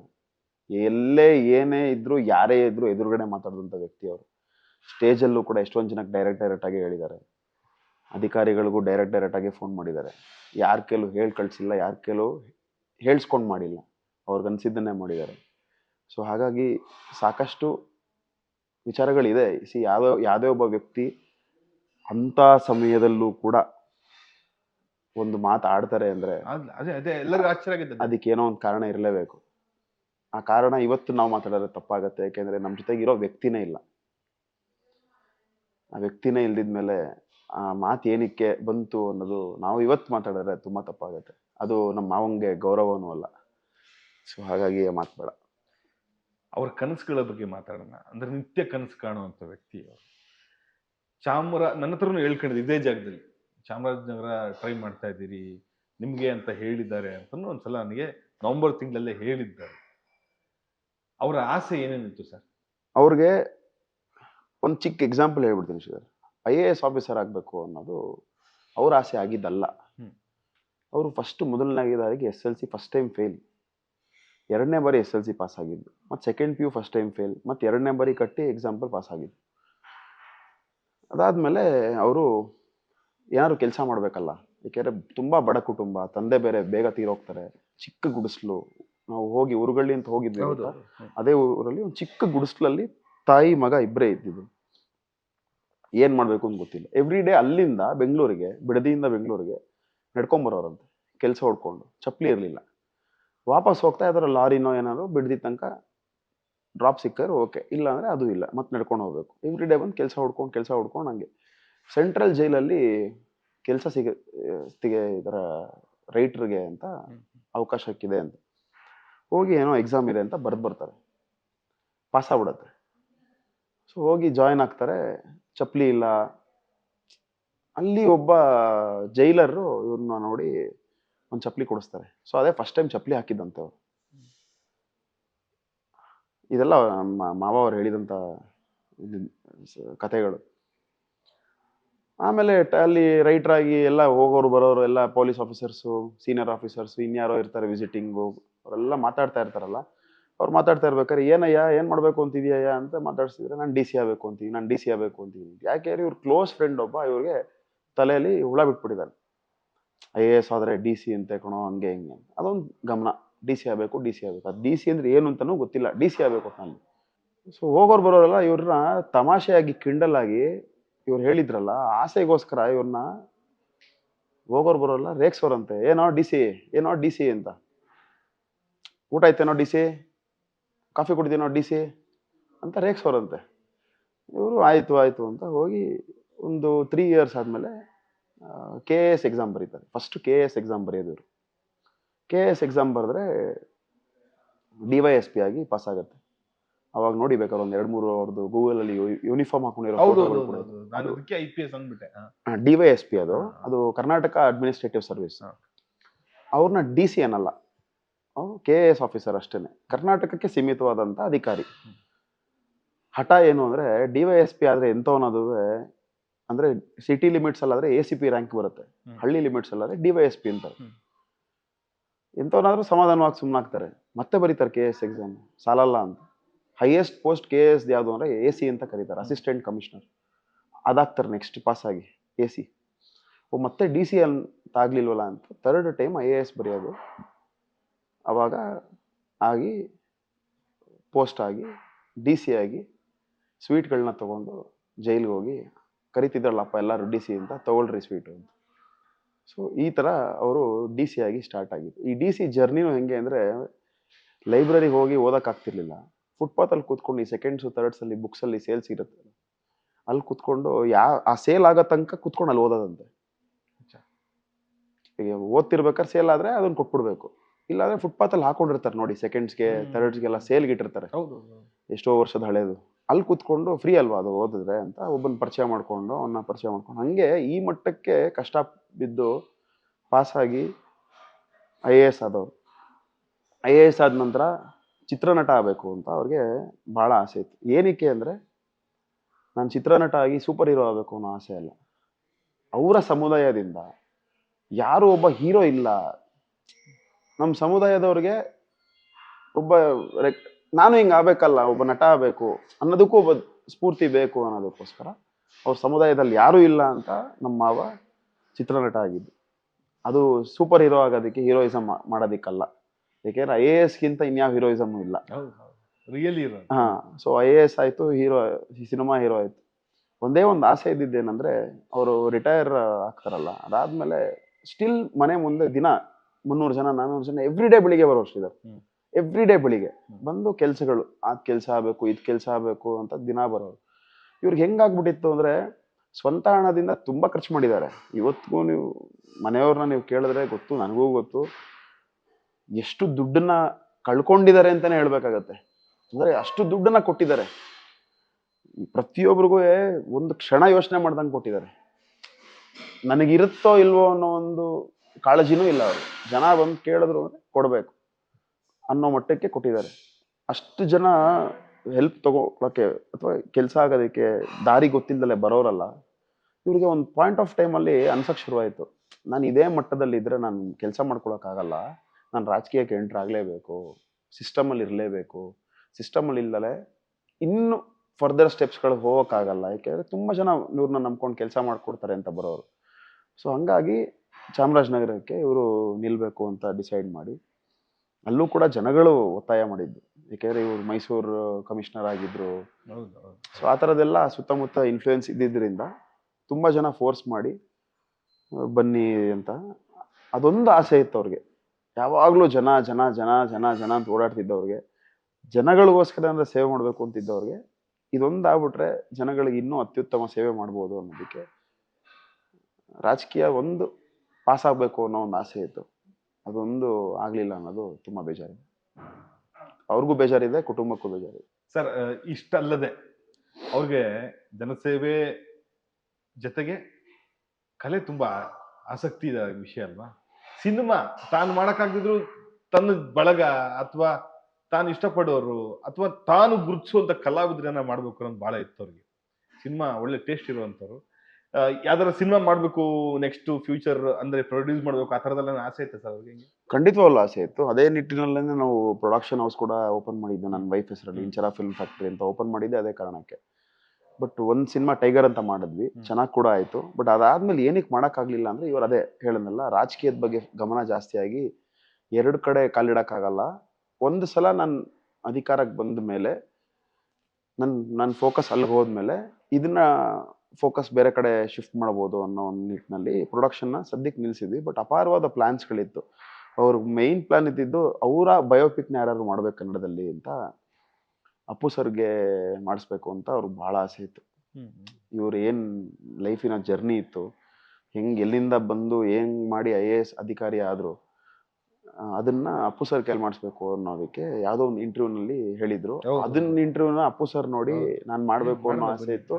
ನೋಡಿದ್ರೆ ಅದಾಗಿ ಕೆಲವು ದಿನಗಳಲ್ಲಿ ನಾವು ಅಪ್ಪು ಸರ್ನ ಕಳ್ಕೊಂಡ್ವಿ. ಬಟ್ ಇವ್ರಿಗೆ ಅದ್ರ ಬಗ್ಗೆ ಭಾಳ ಆಸೆ ಇತ್ತು. ಅದು ಬಿಟ್ಟು ಕೂಡ ಪ್ರೊಡಕ್ಷನ್ ಮಾಡಬೇಕು ರೆಗ್ಯುಲರ್ ಆಗಿ, ಸಾಕಷ್ಟು ಜನಕ್ಕೆ ಪ್ರೊಡಕ್ಷನ್ ಮಾಡಬೇಕು ಅನ್ನೋ ಆಸೆ ಇತ್ತು. ಆಮೇಲೆ ಅವರು ಡಿಸ್ಟ್ರಿಬ್ಯೂಷನ್ ಆಫೀಸ್ನ ನಿಲ್ಲಿಸಿದ್ರು. ಅಪ್ಪು ಸರ್ದೇ 4 ಸಿನಿಮಾ ಡಿಸ್ಟ್ರಿಬ್ಯೂಷನ್ ಮಾಡಿದ್ದಾರೆ ಅವರು. ಅದು ಬಿಟ್ಟು ಸುಮಾರು 12 ಸಿನಿಮಾ ಡಿಸ್ಟ್ರಿಬ್ಯೂಷನ್ ಆಗಿದೆ ಇಂಚರ ಫಿಲ್ಮ್ಸ್ ಅನ್ನೋ ಹೆಸರಲ್ಲಿ. ಸೊ ಅದನ್ನು ಕಂಟಿನ್ಯೂ ಮಾಡಬೇಕು ಅನ್ನೋ ಆಸೆ ಇತ್ತು. ಎಲ್ಲ ಆಸೆಗಳೂ ಪೊಲಿಟಿಕ್ಸ್ ಎಂಟ್ರ್ ಆದ್ಮೇಲೆ ಮಾಡಬೇಕು ಅನ್ನೋ ಒಂದು ಆಸೆನಲ್ಲಿದ್ರು. ಸುದೀಪ್ ಸರ್ಗೆ ಒಂದು ಸಿನಿಮಾ ಮಾಡ್ಬೇಕಂತ ಇತ್ತಲ್ಲ ಸರ್, ಅದೇನಾದ್ರು ಕೆಲಸ ನಡೀತಿತ್ತ ಹಿಂಗೆ? ಅಫ್ಕೋರ್ಸ್ ಅದು ಅಂದರೆ ಇಂಡೈರೆಕ್ಟ್ ಆಗಿ ನಾವು ಅದನ್ನ ಮಾತಾಡ್ತಾ ಇದ್ವಿ. ಯಾವುದೇ ರೀತಿನಲ್ಲಿ ಹೆಸರುಗಳು ತಗೊಂಡಿರ್ಲಿಲ್ಲ. ಬಟ್ ನಮ್ಮ ಮಾವಂಗೆ ಏನಂದ್ರೆ ತುಂಬಾ ಅಭಿಮಾನ ಸುದೀಪ್ ಅಣ್ಣನ್ ಕಂಡ್ರೆ. ಹೆಂಗೆ ಅಂದ್ರೆ ಈ ಅಭಿಮಾನ, ನಮ್ಮ ಮಾವ ಸುದೀಪ್ ಅಣ್ಣನ ಚಿಕ್ಕ ಹುಡುಗನಿಂದ ನೋಡಿದ್ದಾರೆ. ಅದ್ ಹೆಂಗೆ ಅಂದ್ರೆ ನಮ್ಮ ಮಾವ ಮತ್ತೆ ಸುದೀಪ್ ಅಣ್ಣನ ತಂದೆ ಬಹಳ ಆತ್ಮೀಯ ಗೆಳೆಯರು. ಸೊ ಇವ್ರು ಕನ್ನಡದಲ್ಲಿ IAS ಪಾಸ್ ಆದ್ರು ಅನ್ನೋ ವಿಚಾರ ಗೊತ್ತಾಗಿ ಇವ್ರು ಅಧಿಕಾರಿ ಆಗಿದ್ದಾರೆ ಅಂತ ಗೊತ್ತಾದಾಗ ಸಂಜೀವ್ ಅಪ್ಪಾಜಿ ಇವ್ರನ್ನ ಮನೆಗೆ ಕರೆಸಿ ಊಟ ಮಾಡಿಸಿ ಆ ಥರದೆಲ್ಲ ನಡೆದಿದೆ. ಅದಾದ್ಮೇಲೆ ಗೆಳೆತನ ಬೆಳೆದಿದೆ ಹಂಗೆ. ಸೊ ಯಾವಾಗಲೂ ಕರೆಯೋರಂತೆ ಊಟಕ್ಕೆ, ಅಂದ್ರೆ ನನ್ನ ಮದುವೆ ಮುಂಚೆ ಕರೆಯೋರು ಅಂತೆಲ್ಲ ಗೊತ್ತಿತ್ತು. ಸೊ ಹಾಗಾಗಿ ಸುದೀಪ್ ಅಣ್ಣನ ಚಿಕ್ಕ ವಯಸ್ಸಿಂದ ನೋಡಿದ್ದಾರೆ. ಸೊ ಅವ್ರಿಗೂ ಕೂಡ ಸುದೀಪ್ ಅಣ್ಣನ ಬಗ್ಗೆ ಬಹಳ ಅಪಾರವಾದ ಗೌರವ. ಯಾಕೆ ಅಂದ್ರೆ ತನ್ನ ತಂದೆ ಒಬ್ಬ ಬಿಸ್ನೆಸ್ ಮ್ಯಾನ್ ಆಗಿದ್ರೂ ಕೂಡ ಯಾವುದೇ ಸಹಾಯ ಪಡೆದಲೆ ಸ್ವಂತ ಕಾಲಿನಲ್ಲಿ ಹೆಂಗೆ ಒಬ್ಬ ಸ್ಟಾರ್ ಆದ ಅನ್ನೋದ್ರ ಬಗ್ಗೆ ಬಹಳ ಹೆಮ್ಮೆ ಪಡ್ತಾ ಇದ್ದಾರೆ ಯಾವಾಗಲೂ. ಅದ್ರ ಜೊತೆಗೆ ಸುದೀಪ್ ಅಣ್ಣನೂ ಕೂಡ ನಮ್ಮ ಮಾವನಿಗೆ ಕೊಡ್ತಾ ಇದ್ದಂಥ ಗೌರವ, ಬಂದಾಗ ಮಾತಾಡ್ಸಿದಂಥ ರೀತಿ, ಟೈಗರ್ ಸಿನಿಮಾಗೆ ಪಾಪ ಕೇಳಿದ ತಕ್ಷಣ ಹಾಡು ಹೇಳ್ಕೊಟ್ರು, ಕರೆದ ತಕ್ಷಣ ಪ್ರೀ ರಿಲೀಸ್ ಇವೆಂಟಿಗೆ ಬಂದರು. ಈ ಥರ ಏನು ಎಕ್ಸ್ಪೆಕ್ಟೇಷನ್ ಇಲ್ದಲ್ಲ ಶಿವರಾಮ್ ಸರ್ ಅಂತ ಹೇಳುತ್ತೆ. ಅಫ್ಕೋರ್ಸ್ ನಾನು ಇರ್ತಿದ್ದೆ, ಬಟ್ ಸ್ಟಿಲ್ ಶಿವರಾಮ್ ಸರ್ ಅನ್ನೋದಕ್ಕೆ ಸಪ್ರೇಟ್ ರೆಸ್ಪೆಕ್ಟ್ ಇತ್ತು ಸುದೀಪ್ ಅಣ್ಣಂಗೆ. ಸೊ ಹಾಗಾಗಿ ಸುದೀಪ್ ಅಣ್ಣನ ಭಾಳ ಇಷ್ಟಪಡೋರು, ಪರ್ಸ್ನಲಿ ತುಂಬ ಇಷ್ಟಪಡೋರು. ಸೊ ಅವ್ರಿಗೆ ಒಂದು ಸಿನಿಮಾ ಮಾಡಬೇಕು, ನಾನು ಪ್ರೊಡ್ಯೂಸ್ ಮಾಡಬೇಕು ಅನ್ನೋದು ಇತ್ತು. ಅದನ್ನ ಮಾಡ್ತೀವಿ. ಕತೆ ಗೀತೆ ಮಾಡ್ಕೊಂಡಿದ್ರು ಸರ್ ಎಲ್ಲ ಡೈರೆಕ್ಟ್ರು ಆ ಥರದ್ದೆಲ್ಲ? ಅದನ್ನ ಇವಾಗ ಹೇಳಿದ್ರೆ ತಪ್ಪಾಗುತ್ತೆ. ಅದನ್ನ ಕಂಪ್ಲೀಟ್ ಆಗಿ ಕಾಂಕ್ರೀಟಿಂಗ್ ಆಗಿ ಪ್ಲಾನ್ ಮಾಡಿಸಿ ನಮ್ಮ ಮಾವಂಗಿದ್ದಂಥ ಆಸೆಗಳು ಏನೇನಿತ್ತು ಅದನ್ನ ನಾವು ಈಡೇರಿಸಲಿಲ್ಲ ಅಂದ್ರೆ ಅವ್ರು ನಮ್ಮ ಹತ್ರ ಆ ಆಸೆಗಳನ್ನ ಕನಸುಗಳನ್ನ ಹಂಚ್ಕೊಂಡಿದ್ದೆ ತಪ್ಪಾಗ್ಬಿಡುತ್ತೆ. ಸೊ ಹಾಗಾಗಿ ನಮ್ಮ ಹತ್ರ ಏನೇನು ಹಂಚ್ಕೊಂಡಿದ್ರು ಅದನ್ನು ಖಂಡಿತವಾಗ್ಲೂ ಮಾಡೇ ಮಾಡ್ತಾರೆ. ನಾನು ನಿಮ್ಮ ಸ್ನೇಹಿತನಾಗಿ ಕೇಳ್ತಾ ಇದ್ದೀನಿ, ಇವ್ರೆ ಈ ಟೈಮ್ ಪಾಪ ಹೆಂಗ್ ಕ್ರಿಕೆಟ್ ಆಡ್ತಾರೋ ಅಂತ ಕರ್ನಾಟಕ ಬುಲ್ಡೋಸರ್ಸ್ ಅನ್ನೋ ಒಂದು ಟೀಮ್ನ ಲೀಡ್ ಮಾಡ್ತಾ ಇರೋರು, ಈ ಪರಿಸ್ಥಿತಿಲಿ ಹೆಂಗೆ ಅದನ್ನ ನಿಭಾಯಿಸ್ತಾ ಇದ್ದೀರಿ ಅಂತ? ಅಂದ್ರೆ ಮಾವ ತೀರೋಗಿ ಒಂದಿನ ಆಗಿತ್ತು. 2ನೇ ದಿನಕ್ಕೆ ಕೂತ್ಕೊಂಡು ಫ್ಯಾಮಿಲಿ ಎಲ್ಲ ಮಾತಾಡ್ತಾ ಇದ್ವಿ. ಅಂದ್ರೆ ತುಂಬ ಬೇಜಾರಲ್ಲಿ ಇದೀವಿ. ಆ ಮೊಮೆಂಟಲ್ಲಿ ನನ್ನ ವೈಫು ಫಸ್ಟು ನೆಕ್ಸ್ಟ್ ಮ್ಯಾಚ್ ಯಾವಾಗ ಅಂತ ಅಂದರೆ ಒಂದು ಟಾಪಿಕ್ ಓಪನ್ ಆಗುತ್ತೆ. ನಾನು ಇವಾಗ ನಾಳೆ ಇದೆ, ನಮಗೆ 2 ಮ್ಯಾಚ್ ಇತ್ತು. ಶನಿವಾರ ಬೆಂಗಾಲ್ ಮೇಲೆ, ಭಾನುವಾರ ಚೆನ್ನೈ ಮೇಲೆ. ಸೊ ಬೆಂಗಾಲ್ ಮೇಲೆ ಮ್ಯಾಚು ನಾಳೆ ಅಂತ ಹೇಳಿದೆ. ನಾಳೆ ಅಂತೂ ಹೋಗೋಕ್ಕಾಗಲ್ಲ, ಭಾನುವಾರ ಹೋಗು ಅಂತ ಫಸ್ಟು ವೈಫ್ ಹೇಳ್ತಾರೆ. ನಾನಂದೆ ಇನ್ನೂ ಕುಟುಂಬ ಅಂದರೆ ನಾವಿನ್ನೂ ಆಚೆ ಬಂದಿಲ್ಲ, ನನಗೂ ಹೋಗೋಕ್ಕೆ ಮನಸ್ಸಿಲ್ಲ. ನಾನು ಹೋದರೆ ತಪ್ಪಾಗತ್ತೆ. ಆಮೇಲೆ ನೀವುಗಳೂ ಇನ್ನೂ ತುಂಬ ನೋವಲ್ಲಿದ್ದೀರಾ. ಸೊ ಬೇಡ ಅನಿಸುತ್ತೆ, ಏನು ಪರವಾಗಿಲ್ಲ. ಸೊ ಆವಾಗ ನಮ್ಮ ಅತ್ತೆ ಒಂದು ಮಾತು ಹೇಳ್ತಾರೆ, ನಿಮ್ಮ ಮಾವ ಎವ್ರಿಡೇ ಕೆಲಸ ಮಾಡ್ತಿದ್ದವರು, ಎವ್ರಿಡೇ ಒಂದು ದಿನನೂ ಮನೇಲಿ ಕೂತಿಲ್ಲ, ಏನೋ ಒಂದು ಕೆಲಸ ಮಾಡಿದ್ದಾರೆ. ಸೋಂಬೇರಿಯಾಗಿ ಯಾವುದೇ ಬೇಜಾರಲ್ಲೂ ಮನೇಲಿ ಕೂತಿಲ್ಲ. ಸೊ ಅಕಸ್ಮಾತ್ ಅವರಿದ್ದಿದ್ರು ಕೂಡ ಯಾಕೆ ಮನೇಲಿ ಕೂತಿದ್ದೀರಾ ಹೋಗಿ ಅಂತ ಹೇಳ್ತಾಯಿದ್ರು. ಒಂದಿನ ತಾನೇ ಹೋಗಿ ಬನ್ನಿ, ಕೆಲಸ ಮಾಡಿ, ನೀವು ಕೆಲಸ ಮಾಡಿದ್ರೆ ಅವ್ರಿಗೂ ಖುಷಿ ಆಗುತ್ತೆ. ಸೊ ಹಾಗಾಗಿ ತುಂಬ ಬೇಜಾರಿದ್ರೂ ಕೂಡ ಒಂದು ಗಟ್ಟಿ ಮನಸ್ಸು ಮಾಡಿ ಹೋಗುವಂಥ ಪರಿಸ್ಥಿತಿಗೆ ಅಷ್ಟು ಸಪೋರ್ಟ್ ಮಾಡಿದ್ರು ಫ್ಯಾಮಿಲಿ. ಸರ್ ಭಾರಿ ವಿಷಯಗಳು, ಅಂದರೆ ಇಂಥ ಸಂಕಷ್ಟದ ಈ ಟೈಮಲ್ಲೆಲ್ಲ ಮನೇಲಿ ಸಮಯನೇ ತಳ್ಳಕ್ಕಾಗಲ್ಲ. ತುಂಬ ಕಷ್ಟದ ಸಮಯ ಇದು. ಎಲ್ಲ ಟೈಮು, ಎಲ್ಲ ಜಾಗ, ಎಲ್ಲ ವಿಚಾರದಲ್ಲೂ ಕಾಡ್ತಾ ಇರ್ತಾರೆ ಮನೆಯ ಯಜಮಾನ. ಇಂಥ ಸಂದರ್ಭದಲ್ಲೂ ನಮಗೊಂದು ಕರೆದು ನಮಗೊಂದು ಮಾತಾಡ್ಸೋಕ್ಕೆ ಒಂದು ಅವಕಾಶ ಕೊಟ್ಟಿದ್ದೀರಿ. Thank you. ನಿಮ್ಮ ಜೊತೆಗೆ ನಾವಿರ್ತೀವಿ, ಅವ್ರ ಅಭಿಮಾನಿ ಇರ್ತಾರೆ. ನಾನು ಅದನ್ನೇ ಹೇಳಬೇಕು ಅಂತಿದ್ದೆ ಯಾವಾಗಲೂ ಕೂಡ. ನಮ್ಮ ಮಾವ ತೀರೋದಂಥ ಸಮಯದಿಂದ ಹಿಡಿದು, ಅಂದರೆ ಆ ನ್ಯೂಸ್ ಬ್ರೇಕ್ಔಟ್ ಆದಂಥ ಸಮಯದಿಂದ ಹಿಡಿದು ಇವತ್ತಿನ ದಿನಕ್ಕೂ ಇನ್ನು ಮುಂದಿನ ದಿನಗಳಿಗೂ ನಂಗೆ ಗೊತ್ತು, ಅವ್ರಿಗೆ ಯಾವತ್ತಿಗೂ ಜನ ಎಷ್ಟು ಸಪೋರ್ಟ್ ಇತ್ತು, ಅಭಿಮಾನಿಗಳು ಎಷ್ಟು ಸಪೋರ್ಟ್ ಇತ್ತು. ಎಲ್ಲೋ ಒಂದು ಕಡೆಯಿಂದ ಅಪಾರವಾದ ಪ್ರೀತಿ ಮೀಡಿಯಾ ಕೊಟ್ಟಿದೆ. ಅದು ಯಾವುದೇ ಹೆಜ್ಜೆಯಲ್ಲಿರ್ಬೋದು, ಸರ್ಕಾರ, ರಾಜಕಾರಣ, ಅಧಿಕಾರಿಗಳು, ಇದೆಲ್ಲ ಒಂದು ಕಡೆ ಆದರೆ ಮೀಡಿಯಾ ಯಾವತ್ತೂ ನಮ್ಮ ಮಾವನ್ನ ತುಂಬ ಅಂದರೆ ತುಂಬ ಗೌರವಿಸಿದೆ. ಯಾಕೆಂದರೆ ಈ ಕನ್ನಡ ಅನ್ನೋ ವಿಚಾರಕ್ಕೆ ಇವ್ರು ಯಾವುದೇ ಪಕ್ಷದಲ್ಲಿಲ್ಲ.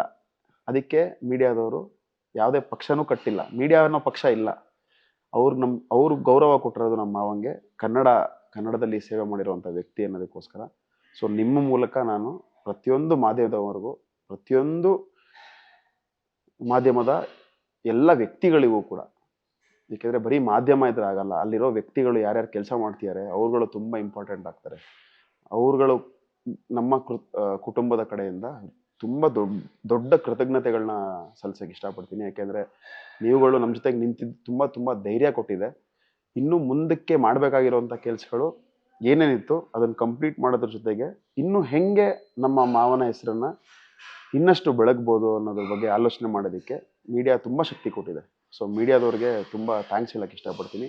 ನಿಮಗೂ ಕೂಡ ತುಂಬ ಥ್ಯಾಂಕ್ಸ್ ಹೇಳೋಕ್ಕೆ ಇಷ್ಟಪಡ್ತೀನಿ. Thank you. ಚಿಕ್ಕ ಸಲಹೆ ಹಿಂಗೆ ಮಾಡ್ಬೋದು ಅಂತ ನನಗೆ ಅನಿಸ್ತಾ ಇದೆ. ಅಂದರೆ ಆ ವ್ಯಕ್ತಿ ಇದ್ದ ರೀತಿ, ಕ್ರಮಗಳು, ನಡೆದ ದಾರಿ ಇದೆಯಲ್ಲ, ದೊಡ್ಡ ದಾರಿದೀಪ. ಅಂಥ ವ್ಯಕ್ತಿಯ ಹೆಸರಲ್ಲಿ ಸಿನಿಮಾ ಮಗದೊಂದು ಏನೋದಕ್ಕಿಂತ ಒಂದು ಶಿಕ್ಷಣ ಸಂಸ್ಥೆ ಏನಾರು ಮಾಡಿ ತುಂಬ ಜನ IPS, IAS ಅಥವಾ ಪದವಿ ಪಡಿಬೇಕು ಅಂತ ಹೇಳಿ ತುಂಬ ಜನಕ್ಕೆ ಆಸೆ ಇರುತ್ತೆ. ಅಂಥ ಬಡ ವಿದ್ಯಾರ್ಥಿಗಳಿಗೆ ಏನಾದರೂ ದಾರಿ ತೋರಿಸುವಂಥ ಸಂಸ್ಥೆ ನಿಮ್ಮ ಕಡೆಯಿಂದ ಆಗಲಿ ಅನ್ನೋದು ನಮ್ಮೊಂದು ಕೋರಿಕೆ. ಒಳ್ಳೇದಾಗಲಿ sir. Thank you so much. Thank you. ಆತ್ಮೀಯ ಕನ್ನಡಿಗರೇ, ಈ ಸಂದರ್ಶನ ನಿಮ್ಗೆ ಇಷ್ಟ ಆಗಿದೆ ಅಂತ ಭಾವಿಸ್ತಾ ಇದೇ ರೀತಿ ಮತ್ತೊಂದು ಪ್ರಯತ್ನ ಜೊತೆ ನಿಮ್ಮ ಮುಂದೆ ಬರ್ತೀನಿ. ಇದೇ ಈ ಹೊತ್ತಿನ ವಿಶೇಷ. ನಿರ್ಭೀತಿಯಿಂದ ನಿಮ್ಮ ಪರವಾಗಿ ಇದು ನ್ಯೂಸ್ ಫಸ್ಟ್. ನ್ಯೂಸ್ ಫಸ್ಟ್, ನಿರ್ಭೀತಿಯಿಂದ ನಿಮ್ಮ ಪರವಾಗಿ.